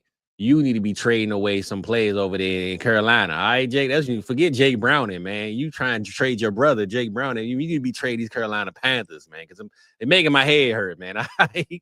That was just a ridiculous stat line, right? I couldn't believe it, man. And here's the one we talked about Puka Nacua. We can't not talk. It's contractually obligated. We talk about Puka Nacua in every show, Fizz. Here's a crazy stat line. This is a record he set. So most 90+ receiving yards games in the first 30 games of a wide receiver's career. This is the list he's on. Odell Beckham Jr. has 18 90+ receiving games in his first 30 games. Puka Nacua has 16. Then it's Randy Moss at 13. Victor Cruz and Juju Smith-Schuster all have 13. I was going to say those some big names until I hit Juju, and I was like, "Oh, Victor Cruz, he had a nice career. It's good to always see a lot of money pop up. Mm-hmm. Yeah, with those little salsa dance and shit. But yeah, Puka Nacua is in the same likes of OBJ and Randy Moss. That's awesome. That's tough. Yeah. But again, man, I know we had this conversation. Puka and Neighbors, pick your flavor, but I'm going with Neighbors. I mean, I'm going with Puka, man. This is what it is. Forget the Neighbors, man. I walk on their grass any day. But yeah, we're gonna close out with the tight ends, man. I brought these guys up because these was two dogs. One played on Thursday, one played on Sunday, but two of the biggest risers and ballers at this tight end position, man. My boy Jake Ferd came through for us on Sunday. But that boy Tucker, Kraft, Cheese, Mac, sharp cheese, cheddar cheese, Kraft, man, he did his thing, man. You know what I'm saying? He was out there cutting the cheese on them Commanders, and he pretty much set the tone, especially with no Jaden Reed now with the injury, which we didn't even bring that up in the injury thing, but no Jaden Reed and Matthew Golden not looking so shiny these days. Tucker Kraft is looking like the receiver 1/tight end on his team, Rock. Let me know what you feeling about Tuck and the other guys that stepped up this week, brother. So Tucker Kraft now holds the record for the most receiving yards by a Packers tight end in history with 124, which we absolutely love to be able to see. He's playing better, Fizz, than I thought he was going to play. He was going to be one of my, if I get this right, it's going to be nice, but I'm not going to put a whole lot of stock on Tucker Kraft taking another step forward. Tucker Kraft is looking like a top 6 tight end in the NFL, solidified, because of the situation that he's in Green Bay, Fizz. Everyone was super excited about Matthew Golden, so including myself, except you. I wanted to see Jaden Reed take a step forward, but he was hurt throughout most of the season. It would turn out to be Fugaze. Now he actually is hurt, Fizz. He's going to be out for the next 6 to 8 weeks with a broken collarbone. So if there is nothing that's going on in the receiving core, and then you have someone like Tucker Kraft, it might be one of those situations, Fizz, maybe similar to a Baltimore, where their offense just runs through their tight end. He's by far the best weapon when it comes through the air. Good call. And then they have an awesome running game with Josh Jacobs. I think they're just going to run the piss out of the ball with Josh Jacobs. And then Tucker Kraft is going to be the main guy when it comes to this passing attack. That's going to be all season long. If you can get Tucker Kraft on your team, absolutely do it. Because I think he's going to be doing this for a little while, Fizz. I'm pretty hopeful for Tucker Kraft that we're just seeing the beginning of, a surgence in fantasy football. Jake Ferguson, he's just going to have one of these games. He didn't really do this much last year. They missed Dak Prescott through a lot of the season, but this is just one of those games. I do not feel the same way about Jake Ferguson, but we will give him his flowers. He had 78 yards on 12 targets, 9 catches. Zach Ertz is still, oh my God, I can't believe he's still producing at his age. I ain't gonna lie, Rock, and I know I sound like a hater, but this was garbage time. But he got it though. This was garbage time, but he got it though. Go ahead and show Ertz some love, man.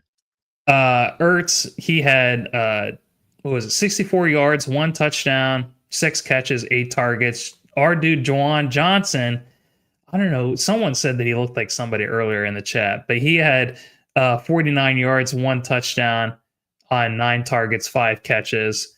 And then Jatavion Sanders, who I super hate on all the time, he ended up being the number 6 tight end, Fizz, on the week. Garbage time too, though, but we got it. It counted fantasy, but when you down 25 points, it's like, all right, everybody needs to get the ball, Yeah, the only guy that actually produced like we thought he was going to was McBride, and he still only had 78 yards. Guys like Fannin, Kelsey, Bowers.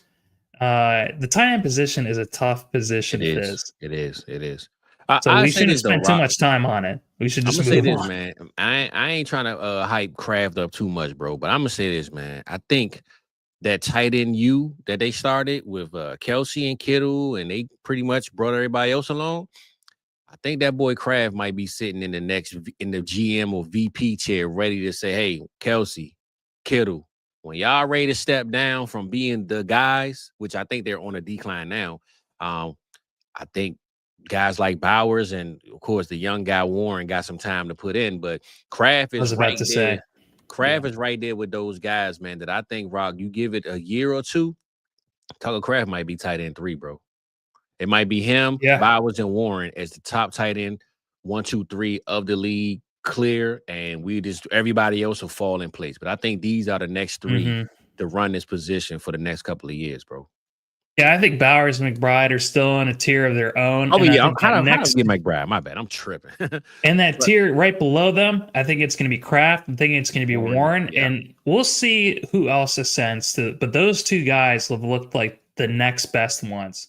For sure. And I think what you said about how the offense is running, I think having that defense allows them to use the running back and the tight end. They don't have to go out there and put up 40 points a game when your defense giving up 19, 20. You know what I'm saying? So with that defense, the way it's playing, slowing down the game, allowing Jordan Love to kind of pick and choose his battles, I think Tucker Kraft is in a perfect position, man, to keep running and doing what he's doing.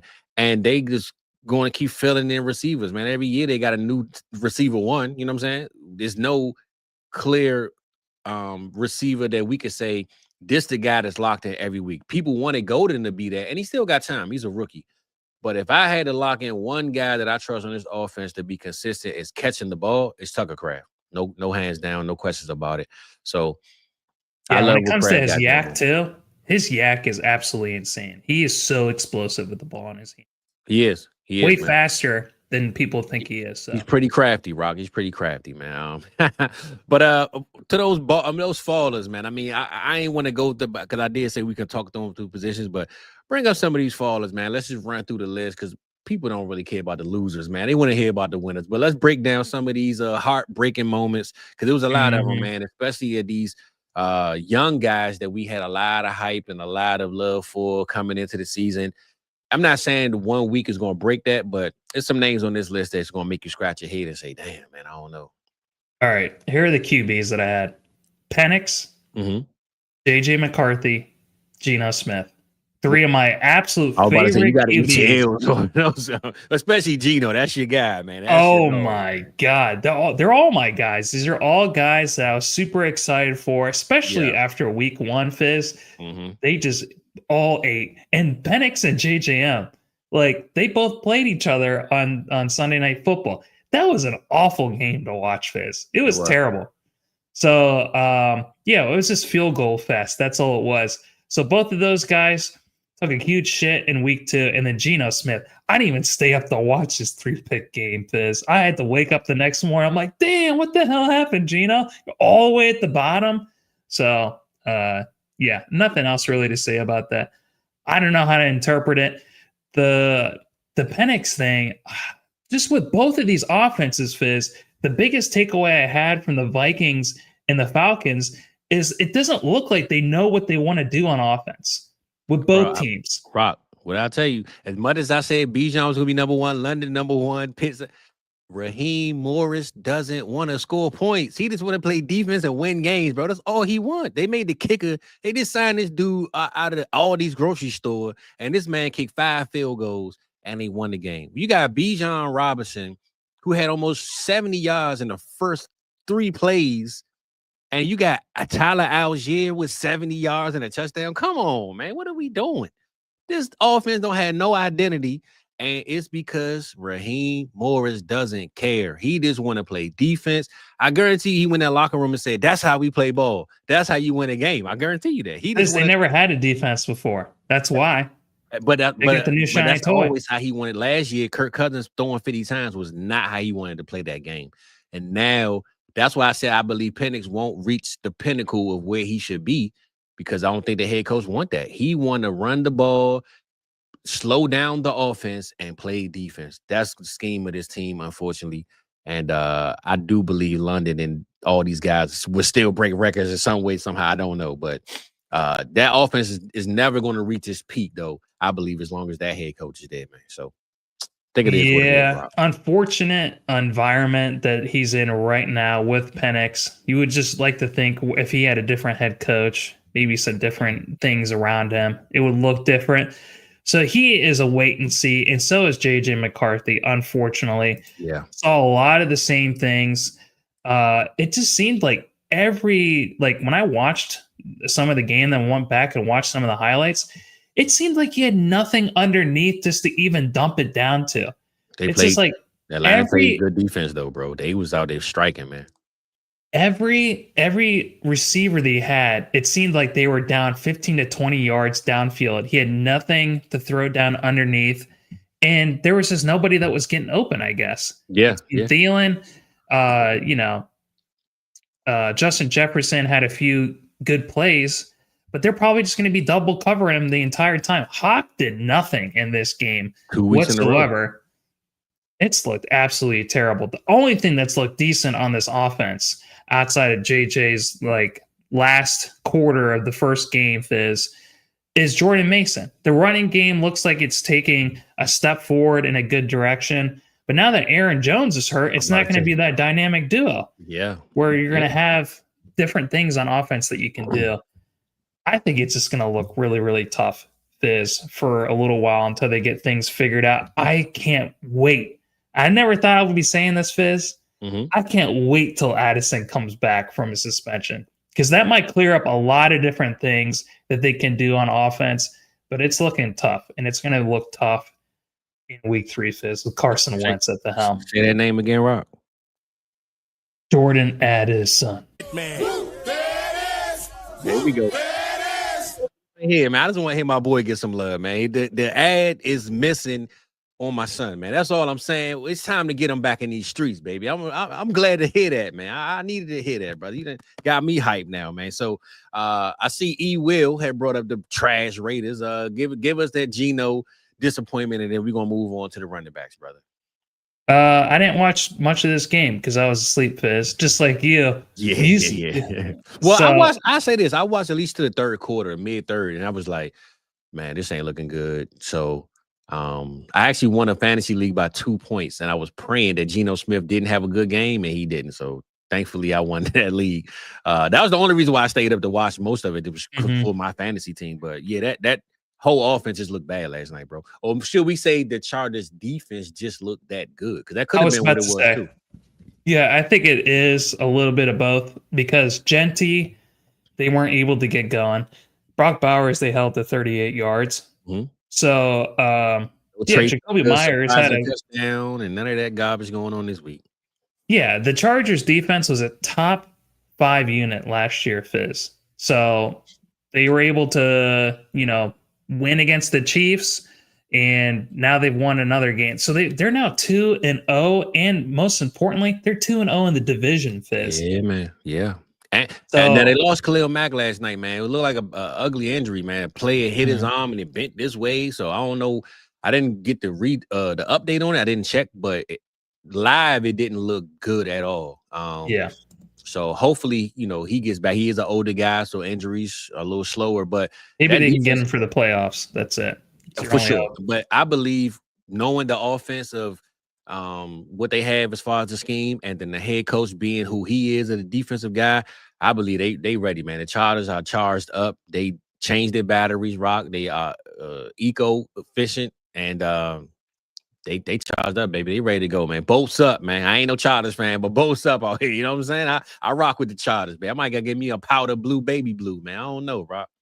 Yeah.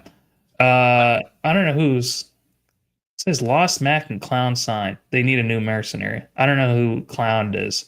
Because Clown E went to the Cowboys, Fizz. So I don't know who E Will is talking about. Clown. That's Clowny, man. Come on, Rock, man. It says Clown. I know how to read this. You said clown went to the Cowboys. You got to say clowny, man. He wrote clown. You supposed to correct it. That's all I'm saying. All right. This guy's confusing the hell out of me. We're going to keep going on. Man. You know my boy's sick right now, man. You know what I'm saying? Oh, yeah. Yeah, you can't be... Yeah, I don't know who Clooney is. George Clooney. Let's move on to these RBs. There we go. Let's get to the running backs, big dog. Let's go, man. Let's shoot through the running backs and then get through the rest. And we're going. Who do you want to talk about with this list? This is a bad list, Fizz. Well, I got 2 names, 3 names I'm gonna give you, and I'm gonna go all rookies, bro. We're going that Derrick Henry thing. I'm not even going. It is what it is. We know what the king is. I'm not even gonna worry about that. Fizz, that's like the worst game I've ever seen from him. But Rock, I said this with Mike Friday. The Cowboys and the Ravens. I said this to you. They play to the level of their competition, bro. I'm telling you. I'm surprised that the Ravens even scored that much because I really thought they was gonna go out there. It was gonna be a field goal game because that's Rock. Last year when the Ravens lost to the Raiders, week 2, you think they was bad as the Raiders? No. I try to leave that game in the past. I try to wipe that from my memory. The level of the competition, bro. I'm telling you, when they played the Buffalo Bills, do you think this is the same team that showed up against the Browns that played the Buffalo Bills week 1? No, it's not, bro. I think that we should give the Browns defense a lot more credit. I think they are back to being, they were so bad last year, Fizz, because of how bad their offense was. And I think this year, with what they did to the Bengals, they shut down the Bengals, Fizz. That's not something to go unnoticed. They held T. Higgins and Jamar Chase each under 50 yards. It was actually, I think, each under 40 yards. And Chase Brown couldn't do shit last week against the Browns. And he got shut down in this week too with the Jaguars. So, but no, Derrick Henry. Well, I'll let you talk about I need a lot more than that, Fizz. I need a lot more than like 2 yards a carry and like on 11 different carries. But yeah, they just did what they wanted on offense. They wanted to get Lamar going, and they understand where their bread is being buttered. But man, Henry, I want to see a bounce back and not another freaking fumble. Yeah, he did last week. Yeah, you're right. I'll give you that one. That one right there was like, oh, come on now, Henry. Them hands getting old, man. You getting arthritis? What's going on, brother? You got to hold on to the ball, man. I don't know. So I ain't gonna hop on Henry, man. I trust the king, man. I want to talk about some rookies, right? We got Ashton Genty, Travion Henderson, Omarion Hampton, Caleb Johnson. All these were first round rookie draft picks, bro. First round. I'm talking about people selling their soul to get their first round picks in 2025. And look what we got here. Yeah. A whole bunch of nothing. We got here. We had Ashton Genty go to Pete Carroll offense where he loves running the ball, or Pete Carroll team where he loves running the ball. We have Omarion Hampton going to a run first offense with Greg Roman. We have Caleb Johnson taking over for Najee Harris. We saw what he did his rookie year with Najee Harris. Jalen Warren ain't that good. Exactly. Jalen Warren is just a backup RB. He's just an RB2. Caleb Johnson's going to run through defenses in the AFC North. And then who was Travion Henderson? Travion Henderson. The Rhino, he ain't all that. He average. The Patriots want to run the shit out of the ball. So here's the thing. With all these guys, Fizz, they're still in amazing situations. Sure. All their coaches, I still believe, have faith in them. But they don't want to throw out a rookie against the best athletes in the world who are just, are going to take your soul away if you make too many mistakes. It's just too cutthroat. And these guys, I don't think they're necessarily ready yet. It's not going to be all athleticism. There is a game that goes on up here in between your ears, Fizz, that's just as important as your athleticism. And I think some of these guys are just not ready for that part yet. So we just need to hold off on expectations with them. Can't put too many expectations on these rookies, Fizz. So I still have faith in these guys. They still have all the talent in the world. But it don't look good for the first couple of weeks. I will say that, especially for Caleb Johnson. Oh my God. It's been so bad. And I will say this, like Genty has the opportunity. So it's not like, he's not on the field. It's just the offense isn't in need of his services right now at the moment. But they needed him last night because Geno throwing 3 picks. They probably did need him. But I just want to see which one is going to break out first, Rock. That's what I think we're all waiting on as fans of the game. because they pretty much all on the same boat. I mean, Caleb is pretty much off the boat. He's on a life raft that got holes in it. But that guy's drowning. Someone needs to throw him a lifeline. He is. Dylan Sampson right now has more points than I think all these guys combined. Maybe just like I said, all offseason, Dylan Sampson to the moon. Sampson got more points than all these dudes combined. Tootin got a 50-yard catch last week, and he got 16, 15 points last week. So these are third round, late second round picks. Go ahead. Dylan Sampson, number 1 drafted player at Underdog. Bayshall Tootin, number 1 drafted rookie in all my dynasty drafts. I have like 5 shares. My boy eating, he eating, man. He eating, baby. That's what I'm talking about. Toot the horn, T-Rock. Let's get it, man. But I just want to see these rookies come through, man. And of course, Junkins, he's not even, he's in operations now. He just started. He just got back. Yeah, it's 60 yards and like 10 carries, Fizz. He looked good. So, I mean, hey, would this dude take over from all these other guys that's already I think it's going to be a great duo with him and Dylan Sampson. I think it's going to be. But my biggest thing is, though, right, when we talk about these running backs and we move on, I just want to see which one of these rookies has that game. Like, that game where we like, I told you so. It was coming. You gave up on him. Like, is it going to be Ashton? Is it going to be Travion? Is it going to be Omari? I hope all of them. It's going to be all of them. At some point or another, someone said it earlier in the chat, Flosaurus said by week 10, all of them are going to be starters that we want them to be. Can I agree with you more? Which is why I freaking hate this. I'm going to just start muting Discord. All the people in the Discord being like, oh, is this your hero, Travion Henderson? I'm like, man, he's still more talented than most other RBs in the NFL. People want results right now, man. They don't got time to be waiting, Rock. They don't want they want the microwave love, baby. They don't want the oven and the air fryer. They want the microwave. Yeah, they want the Salisbury steak meal. I understand that. I mean, hey, man, if you paying, if I'm a patron and I'm paying, I need results, man. I need it now. You know what I'm saying? I need JG Wentworth up in the building. I ain't got time to be waiting, man. But I just think at the end of the day, though, I really want to see. I know you said all of them, and Flosaurus said week 10. I want to see which one says this my day, and we just take off. That's what I really want to see. I want to see a 20-point game, 100-yard rushing, 50 yards receiving, that game, because I think that's going to be the guy. Probably Omari, and then wouldn't you think? Just because of the offensive situation, his offense is better.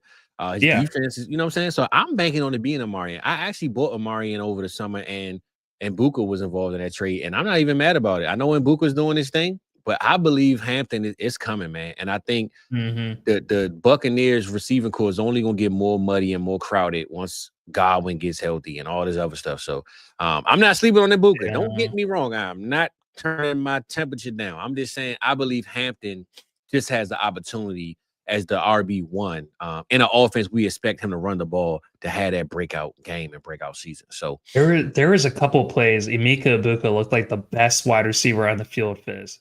Rock. Like he was triple covered. Baker just didn't hit him. Exactly. I mean, there was a few different plays, Fizz, where he was triple covered and he was open if Baker just got him to the right spot. Those are dangerous throws. When you're in triple coverage, like those are some big balls throws that you need to be able to make. But he was going to do open. It. You know, Baker going to do it. He just didn't hit him. But last night, bro, that was a surprising game. I thought that was going to be I didn't know what to expect from that game. But get to these receivers, bro, because I think there's a lot of them. Same for some of these receivers as I want to talk about with the running backs. It's the young guys, man. I know we're going to talk about this guy. Let's bring him up first since he's the senior citizens to get in line first. Let's talk about A.J. Brown, man, because Doo-Doo Brown, he has left town. I don't know what's going on. He got washed his draws. I don't know what's going on, man. What's up with him? He has to be hurt. He has to be hurt. So he popped up with a hamstring injury over the last couple of weeks of training camp. Well, I have him out there then. Because he's playing decoy. You play decoy, and when you are able to take a corner away from the defense that focus on you, I think that has to be the only reason. You can't go from being like a top 3 to 5 wide receiver in almost every analytic, and we know who A.J. Brown is, to where he's producing right now, where he's basically the most afterthought of afterthoughts on offense. We understand that this is a team that likes to run first. We know how good Devontae Smith is, but I think it has to be. That's the only explanation, is that he is playing decoy because you don't just lose it like that overnight, especially at his age. If he was in his 30s, maybe he clipped. I don't think he clipped, Fizz. Absolutely not. It has to be an injury. That's the only explanation. Well, I don't think he clipped though, but I do believe right now, Rock, the overall team, it just doesn't look good. And I think they skated through the Cowboys win. They skated through the Chiefs win. And I think if the Chiefs had their weapons with Worthy and Rice, I don't know they even would have won that game. So I just want to see the Eagles say, I think right now what they're doing, they realized last year they might have put a lot of wear and tear in their bodies early. And I think winning the Super Bowl showed them, all right, we plan on playing the long game. And I think right now they just good with anything. Like Jalen Hurts, I don't know if you saw that exchange with Chris Jones and Jalen Hurts at the line. He said, you ain't even have 100 yards. And Hurts said, man, we won a fucking game. Like, I don't give a damn about 100 yards. So I'm just saying that to say I think the Eagles don't care about no stat lines. They're not trying to break no record. Last year was let's get Saquon all the love because he was here and we got him from the Giants and he broke all these records. This year, man, we went 10-9 for the next 10 games. We happy with it because we ready for the playoffs. I think that's what they doing. And AJ Brown say not read no more books, so maybe we need to get him a book, man. You know what I'm saying? Get my brother a book like Media Man and touch it and he just evolve into this book. I don't know, but let's get AJ Doodoo Brown some touches, man, some targets. Because damn it, I drafted him on one team because of T-Rock, and he ain't doing nothing, man. Rock the one told me, you don't give up on no talent. Man. Yeah. Listening to you. It's looking bad. You know, it's also looking bad for it. Here's some names on this list, and it's all guys that we absolutely love. Brian Thomas Jr. I told you don't draft him. Go ahead. Drake London. You definitely drafted a lot of him. That's like your favorite guy. Yeah, London Bridge is falling down, man. Keon Coleman, I ate my L on last week. Didn't eat the L on it this week. He did not show up. Josh Allen had like 10 points, bro. So we can't knock that one. That was crazy. The way that game went. I think it was because once what's his face, Justin Fields went out, they knew that they had no prayer chance. So they just basically need the whole rest of the game. Travis Hunter, BTJ. That was the duo between the duo and Duval. And the duo in Cincinnati, I thought it was going to be fireworks the whole game, Fizz. It did not look good for both BTJ and Travis Hunter. Marvin Harrison Jr., I am really surprised and very pleasantly surprised, Fizz, how many times I got to see Kyler Murray pass over the middle. It looks like that's been a huge emphasis during the offseason, and it's made their offense way better. But Marvin Harrison Jr. wasn't the recipient of it in this game against the Panthers. I think he only had like 27, 28 yards on 2 catches, Fizz. Didn't do shit. Sutton, I think he only had 1 catch for 6 yards, Fizz. He did not do anything. That's because Troy Franklin and Marvin Mims got their damn balls, man. What the Sutton hell? He had the worst game I think he has had in like 2 or 3 years. He did not show up. Golden, we're still waiting on him to. It's not looking good with Golden the first couple of weeks, and then you talked about it earlier. Leggett. Oh my god, man! You know I got the dollar bill. I got the man. I'm over Leggett, man. Get him out of Glorillaville, yo. I'm over this. I was so worried that with all this shit that he was doing there in the offseason, getting with Glorilla, be on an album covers, riding on horses. I'm like, get in front of the jugs machine, man. Learn how to catch a ball on the boundary line. I've never seen a guy have such a hard time with those types of routes on the boundary. Just they say his accent fake too, man. I don't know, man, but he's a fake dollar bill right now. You gotta get him out. I gotta call Glow, man. Get him up out of here, Glow, man. We ain't feeling this one, man. We ain't feeling this at all. Man, this whole list is heartbreaking though, Rock. When you think about AJ Brown, Drake London, Travis Hunter, BTJ, Marvin Harrison, Cortland Sutton, man, this is one of the heartfelt lists of receivers I've ever read of just like what's going on here. It ain't looking good, and I know your boy Matthew Golden, he's going through his lumps, man. I think he'll be all right at some point. But let's get to the tight ends, and we're gonna take a quick look at we're gonna eat our L's, of course, and we're gonna give a couple of bounce back players, and we'll look at the most important games of week 2, and we out of here, man. So let me know what you got, Rock, for this tight end position, and let's keep it moving, Playboy. Well, like I said earlier, Laporta was finishing up his homework. He didn't get to eat when dinner was called. Yeah, man. The Uh, plate. yeah, exactly. Brenton Strange, there was a league Fizz where Brenton Strange was on waivers, and I came so close to dropping to a couple different guys for Brenton Strange because I just had a feeling he was going to go off. He didn't. I'm glad that I kept him on waivers. TJ Hawkinson hasn't done shit the first 2 weeks of the season. We were so hyped for him. We thought he was going to be such a value that he could be a tight end like Kittle. Coasting Loveland of Michigan, right? Yeah, it's not looked good. Evan Ingram, man. Why did so much talk about the Joker tight end? No one knew what a Joker tight end was. Well, now we know it's a joke. It's a joke. Oh my God. Joke's on you. Evan Ingram hasn't done shit the first 2 weeks. Taylor out of the New York Jets didn't do anything in this game either. It's looked terrible, but our dude, Mark Andrews, is it done?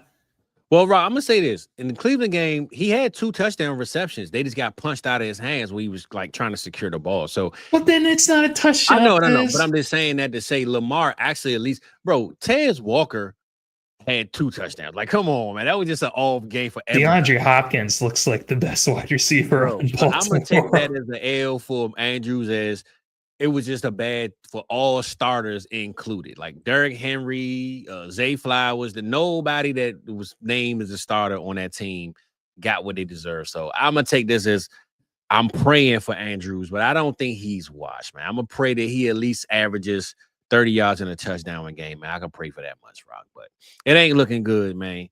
Who you eat your L on this week, man? You got L soup, Campbell soup, your vegetables. What you got, man, going on with this L soup that you plan on letting us know about?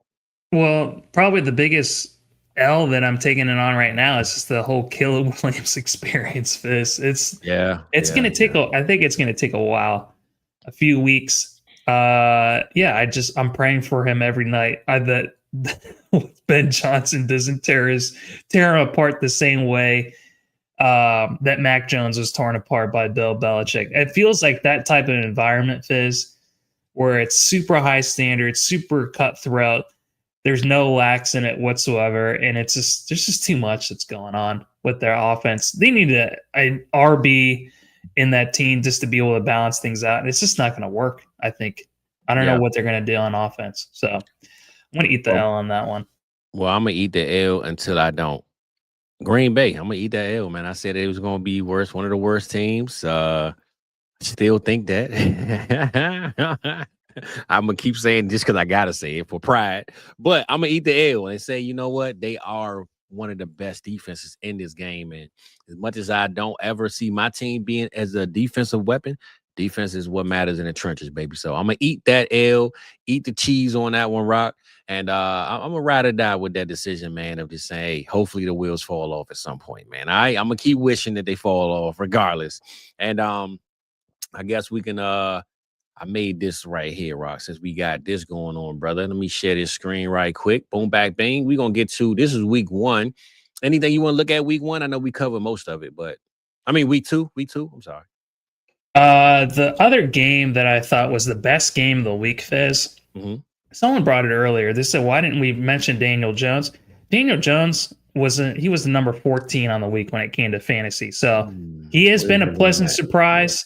The Indianapolis Colts are 2-0 for the first time, Fizz, since 2009. And he went up against the Denver Broncos defense. He did. Which is nothing to dismiss whatsoever, because we thought, he went up against Miami last week. He tore them apart. Let's try to see him do it again. He had a good game against Denver. Wasn't the best game, but he did it just enough. And Jonathan Taylor, they figured it out with him.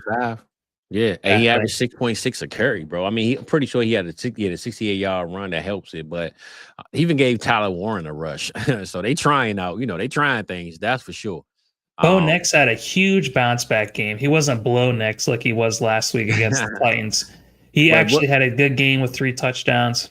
I'll be honest, Rock. I don't know how they won this game, but the kicker missed the field goal. They got the 15-yard penalty and then won the game.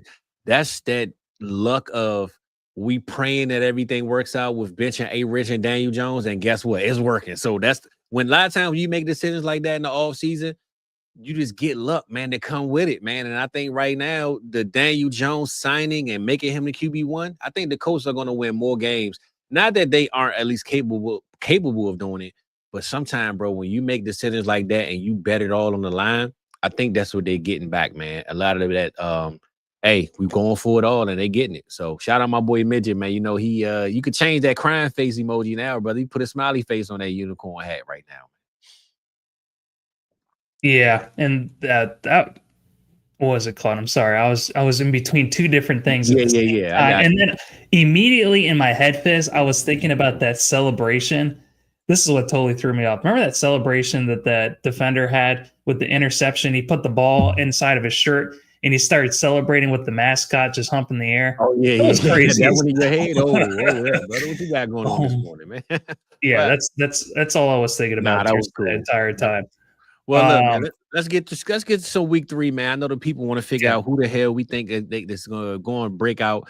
I'm gonna say this, Rock. I don't understand why, and I don't even want to talk about this game, but I don't understand why the NFL keeps putting Tua versus the Bills on primetime TV, man. Didn't this dude almost lose his head the last time against the Bills on a Thursday night? Why is this back? Because he might die in national television. That's what they want. It seems like that's what they want. Come on, man. I'm not feeling this schedule at all with that game being the primary game of week 1. Josh Allen got a busted nose. I don't know about that one, man. But what game you want to get into, man? Or which couple of games before we head up out of here, bro? Scroll down. So okay. So the 1 o'clock. Hold on. So to be sure, the 1 o'clock slate ain't looking too pretty right now, huh? How about the battle of the backups with the Bengals and the Vikings? Oh my goodness, nah, man. You right? Let's scroll down. Okay, we got the Rams and Eagles, huh? That's the one that sticks out to me, Fizz. It's the Rams. The Rams and the Eagles sticks out to me. I am interested in seeing 2 top 5 defenses go at each other with the Broncos and Chargers. I want to see Bo Nix versus Herbert. I think that's going to be exciting. But actually, the one I'm most excited about, Fizz, is the last one. It's the Chiefs and the Giants. I think that one's going to be crazy because you forgot about this one. This one right here, brother. It's 2-0-2 teams. Well, we already know about that one because it's the Ravens game. So outside of the Ravens game, I think that one is going to be a good one, Fizz. It's going to be a shootout between Lamar and Jared Goff. Yeah. Now, Rock, level of competition. Let's see what the Ravens do this week. They ain't gonna go. They look like they looked against the Browns. I promise you that. You know what I'm saying? That's what they do. They gonna step it up this week. No worries about that. There are two teams that righted their wrongs from week 1, Fizz. Yep. That had heartbreaking losses in week 1. They got back on track in week 2. And now I want to see who's going to be the team that steps up, who, we were both very hopeful that could make a Super Bowl appearance for this year. But yeah, I keep going back to that Chiefs and Giants game because they're both 0-2. And I want to see if the Giants have it in them to make the Chiefs 0-3. Because if the Chiefs are 0-3, that's going to be wild, Fizz. That's going to be absolutely crazy. We expect the Giants to not really compete. But after what they did with the Cowboys game, I want to see Russell Wilson have another performance like that. I want to see if that's in his cards, Fizz. Well, I'm gonna say this, Rock. I don't have too much to say about the schedule. I do believe I'm with you on the Broncos and Chargers. That's probably the biggest game with the Rams and the Eagles for sure. If Justin Fields plays, I would love to see him go against the Bucs. And Cowboys and Bears, just for the offensive thing. I think both sides of the ball, as far as the team goes on offense, I want to see a shootout game like we just saw last week. And I don't want to see the Chiefs struggle against the Giants, though, Rock. That's going to hurt my heart, man. I need them to go out there and not blow them out, but at least, emphasize that, hey, man, we are the Chiefs. We be damned if we out here having a battle with the bum Giants. So I'm praying Russ don't have a blow-up game because I need Pat, man, to get his swagger back, man. And I think the Giants can be that game. But, Rock, I'm going to throw a surprising stat line at you that I don't think you know. Not even a stat line, but something that I don't think you knew about, bro. You know that the NFC West is 7-1 right now? Oh, my God. Are they really? They really are. The NFC West, the Cardinals 2-0. Seattle is 1-1. The Rams are 2-0. And the 49ers are 2-0. 49ers, yeah. Yeah, that's crazy. NFC West is 7-1, Playboy. Oh my God. That is pretty crazy. We thought that was going to be the NFC North, right? Yeah, and I was thinking about it this morning. Remember with Vegas being super down on the Raiders, who we thought were going to be better on offense? The crazy was the Vikings. We thought that the Vegas was so wrong about the Vikings. We did. Because I'm so glad that I incorporated Vegas, projections into my rankings, or else I would have so much more JJ McCarthy, so much more Geno Smith. It'd be looking really bad for me in fantasy through the first 2 weeks, Fizz. So I guess Vegas knows, huh? Yeah, that's probably why Vegas, the house always wins, Fizz. I think they know something that we don't. So. Nah, that's true. That's true too, man. So game of the week. Give me your game of the week, and then your turn off. I don't give a damn who they doing, what they doing on this. The Rams and the Eagles, I think, in the Chiefs and the Giants, those will be my games of the week. My surprise upset of the week, I think we need to pick one of those, Fizz. Okay, yeah. Let's go with upset, and then we're gonna do bounce back play. You give me one, I give you one, and then we're gonna head up out of here. Okay. Oh man, nothing's real. I think of a good upset, Fizz. Go ahead. You don't think? I'm gonna give you one. Yeah, give me one. Saints over Seattle. That would be insane if Rattler against that Seahawks defense, man. They made the Steelers look pretty terrible, Fizz. Aaron Rodgers didn't do shit. You said upset. I'm giving you one. Saints in Seattle. That would be. I could not see that whatsoever. So if that actually does happen, we're gonna have to dig into that. If that actually does happen, yeah, I'll put Rattler on the thumbnail. How about that? Scroll up if you can, please, and thank you. Yes, sir.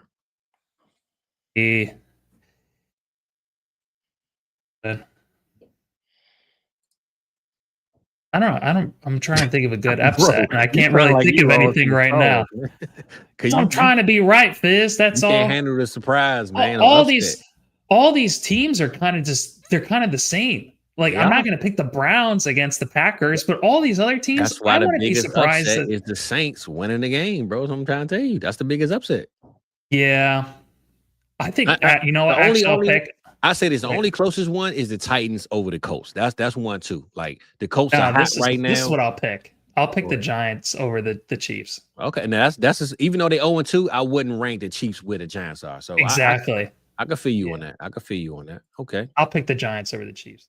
All right, Texas I got the Rat Man. I'm going with the Rat Man, man. We're going with Rattler on this one, brother. Kellen Moore, let's go, big dog. You know you my man, man. You know you my man. Let's hold it down for Kellen Moore, Rock. As far as a bounce back player, I really want to see Brian Thomas Jr.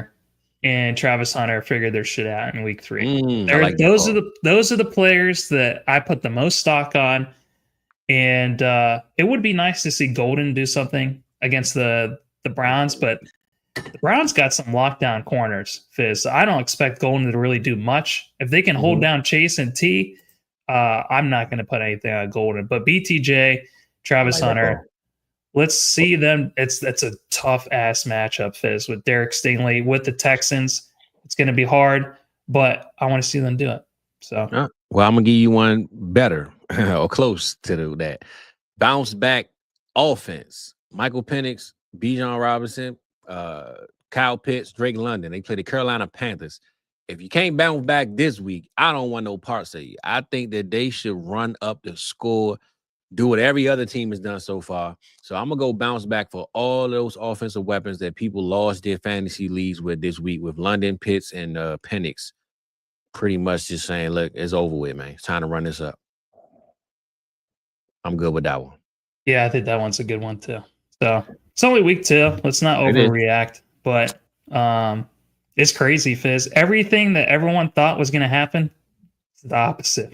The total opposite, baby. And I got a surprise for you too, bro. I got a surprise, man. I don't know if you know, it's almost time to get out of here. We ain't gonna keep the people too much longer, but it's almost that time, baby. So without further ado, Rob. Time's up. Shador Sanders with the rollie in the arm. Should the Bengals trade for my boy Shador Sanders, man? What you thinking? What you feeling? What you got going on, man?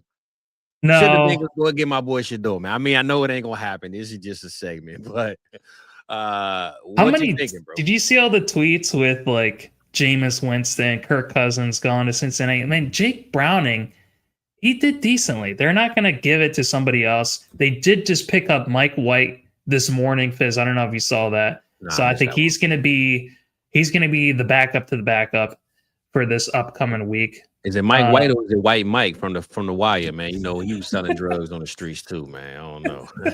White Mike, man, he had that microphone on, man. He was hot on the block, man. Go ahead, Rob. Oh my God. Yeah. But no, Shedeur Sanders, what do you think the over-under is on him starting for the Browns at some point? You think it's still after week 8?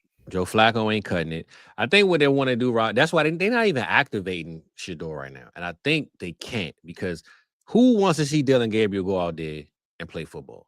He did against the Ravens. He did have, but nobody wanted to see it. That's what I'm saying. So I'm saying when you bench Flacco and put in Gabriel, it's a way to say we don't even have Shedeur active, so don't bring his name up. Don't be yelling for him. Leave him alone. I'm gonna say by at least week 10. By minimum week 10, man, he's gonna be out there, man, doing this thing. Yeah, I hope so too. He's one that I just keep going back to over and over again because of your love for him, Fizz. All the terrible things that happened during the offseason was all bullshit. And I just want to see all that just get swept under the rug. And I just want to see the guy go out there and throw the football. So I don't even have my watch on, man. Time's up. I got a Pokeball right here, though. We're going to hold up the Pokeball, man. Man, go catch them all, man. Do what you got to do, man. We're going to get up out of here. Rock, give us some words of wisdom. Drop some gems on the people. And we're going to close the doors on them, man. Well, there was, Fizz, I don't know if you started up. There was at least 3 or 4 questions that people asked. Where we at? I'm going through them right now. Well, you know, when I'm looking at the schedule, I can't see both of the comments and the thing, so I missed that. My boy Random came through. What up, Random? Appreciate you, brother. He said, "How you gonna use the title?" Oh, damn, this wasn't even a question. My bad. I'm over here just looking up questions, but shout out Random though. There is a big Bando TV Dynasty question. Would you trade Laporta for Fannin, Ridley plus picks? How far up on that? I'm trying to bring that one up. At the very beginning, Fizz. Oh. So after Redwords had some very kind words from me. I appreciate you, Red. He said I was looking like a wise old boy. Right after that, Big Bando TV. But even if you can't find it, Fizz, he asks, would you trade Laporta for? There you go, you found it. So I got you, Bando. Appreciate you, big dog. Well, it depends what those picks are. Ridley is not going to do anything. I feel like he hasn't done shit for the first couple of weeks, Fizz. And there's no one else that has to be the worst situation in all of football, is what Cam Ward is going through. He's been sacked more times. I think he's been sacked 11 times in his first 2 games. That might be like the most in a long time. That whole situation with the coaching, his offensive weapons. So yeah, I don't want anything to do with that ecosystem. So basically, what I'm looking at is Fannin plus picks. Fannin, I do like, but to put him in the same category, unless it's like a first, Fizz, I'm not taking it. If it's first and Fannin, I might consider it for Laporta. Outside of that, I'm not considering it. And I'll just say this. We don't know if it's tight end premium or not, so that's a big question too. But I would have to know what picks. Like when you say picks, what picks are you rolling with, bro? Because I'm gonna stick with Laporta and bank on maybe his price tag going up. His value is gonna go up to the point where you're gonna get more than Fannin and Ridley in some picks. You know what I'm saying? It might move up to another stratosphere if he has another blow up game. So Monday night they play the Ravens, man. Laporta go out there and get 80 yards and a touchdown. You're gonna say, nah, I don't want Fannin and Ridley. I need something else. You know what I'm saying? So I would just hold, bro. It's too early to move on for that offer to me. So we appreciate that question. I see we had another question. So let's get to this last question, Rock, and let's get up out of here, big dog. My boy KB Kevin, appreciate you. He said, should he stick with Devontae Smith in his flex? I don't know what other options you have, bro, but I'm not benching Smitty until I have to. The Eagles have an offense. Yeah. They just decided not to use it, but they play the Rams this week. And if you think they're not going to have to use it against the Rams, you're tripping. So I think this is the week. If they have to use those receivers, and especially if AJB is not healthy, Smitty should have the game that we thought he was going to have last week against the Rams. And that's what it comes down to me as well, Fizz. It has to do with A.J. Brown. If A.J. Brown was out there balling and Devontae Smith was an afterthought on a run-first defensive, run team, then he would be more of a bench consideration. But the fact that A.J. Brown is hurt and that also Dallas Goedert didn't play last week either, it's only Devontae Smith.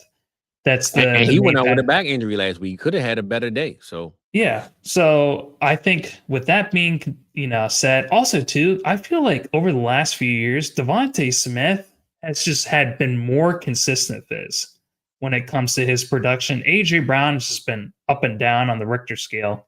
But with Devontae Smith, I just feel like he's actually like Jalen Hurts' favorite target. He's an elite separator. What is it called? He produces more than his expectations is what it usually comes down to. He doesn't usually disappoint. It's only the first 2 weeks, Fizz. And I just personally like him when it comes to his profile. So I wouldn't bench or get rid of Devontae Smith. What are you thinking about him? KB. I think we're going to roll with my boy Smitty, the Heisman winner, man. The Slim Reaper, Skinny Batman, all them good names he got, man. We're going to trust the Eagles offense to get back. And I think going against Sean McVay, they have no choice but to get back and get some points on the board, man. So, Rock, man, we delivered. We didn't got to remind people, though, man. Stay tuned, stay tapped in. We didn't have nothing last week. We didn't have nothing week 1. Well, this is technically week 2 going to week 3. So we didn't have nothing last week. But this week, tonight, come kick it with us, man. We back on track Tuesday nights. We're going to have a mock draft week 4. But tonight, we giving y'all some of that trade advice. So these questions y'all got up in the chat right now. Well, who should I trade for? What should I trade with? Come tap back in tonight, Rob. We going 7 or 7:30? Let's do 7:30. Yeah, giving people a little bit more time after dinner just to settle in. Maybe they take a nap. Maybe they go on a walk after dinner. Gives them a little bit more time. Yeah, well, I say this. Let's meet them halfway, 7:15. How that sound? There we go. 7:15 p.m. We will be back on the Vibes channel giving the trade advice. We're going to set up some – Rock got some strategies, some articles that he always gives us, man, and give us a little bit of game on how to get your players, which players to go get, and what's the formula behind trying to make your teams better, man. Go ahead and explain it. You can explain it better than I can, Rock, and we're going to get out, big dog. Yeah, just for the show, do not come with us the completed trades. That's not what we want to hear. We already have a show for that. That's what Mike and Adam do on Saturdays. We're not going to just give you pats in the back, tell you that you did a great job or a bad job with your trades. The whole point of this show, that what me and Fizz want to do, is to help you talk through the things that you're considering. The trades that keep you up late at night that you want to send at or in your inbox that you haven't accepted yet. So we're going to be, with this show, our main goal is to help you think through things, different considerations, the guys that you should be looking at buying, the guys that you should be looking at trading. But the main thing is stuff that hasn't happened yet that we want to talk through, because we want to be able to do a show that goes well and pairs well with what Mike and Adam are already doing with the completed trade show that's on Saturday mornings that you should check out if you haven't already. That's it. And a lot of those fallers we talked about, them young rookie running backs we talked about, tonight, man, bring them questions if you got them on your team, man. So 7:15 p.m., we're going to set the time, set the date. Don't be late. Make sure you hit that like and subscribe, notification bell, baby.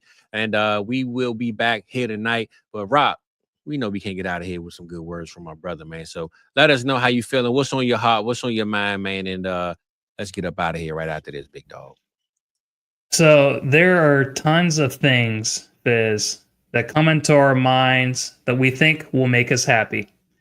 Could be a better job, could be better looks, could be a love affair. But not everything that comes into your mind and what your heart desires is what you need. Have a healthy suspicion of what you think you need and will make you happy, Fizz. So that's my word of wisdom for this week. Happy feelings in the air. Hey, Rock, go ahead, man. Hit me with one of them things. Let's get up out of here, big dog. We happy. Y'all happy. See you at 7:15 p.m. Eastern time. And don't be late. We out of here.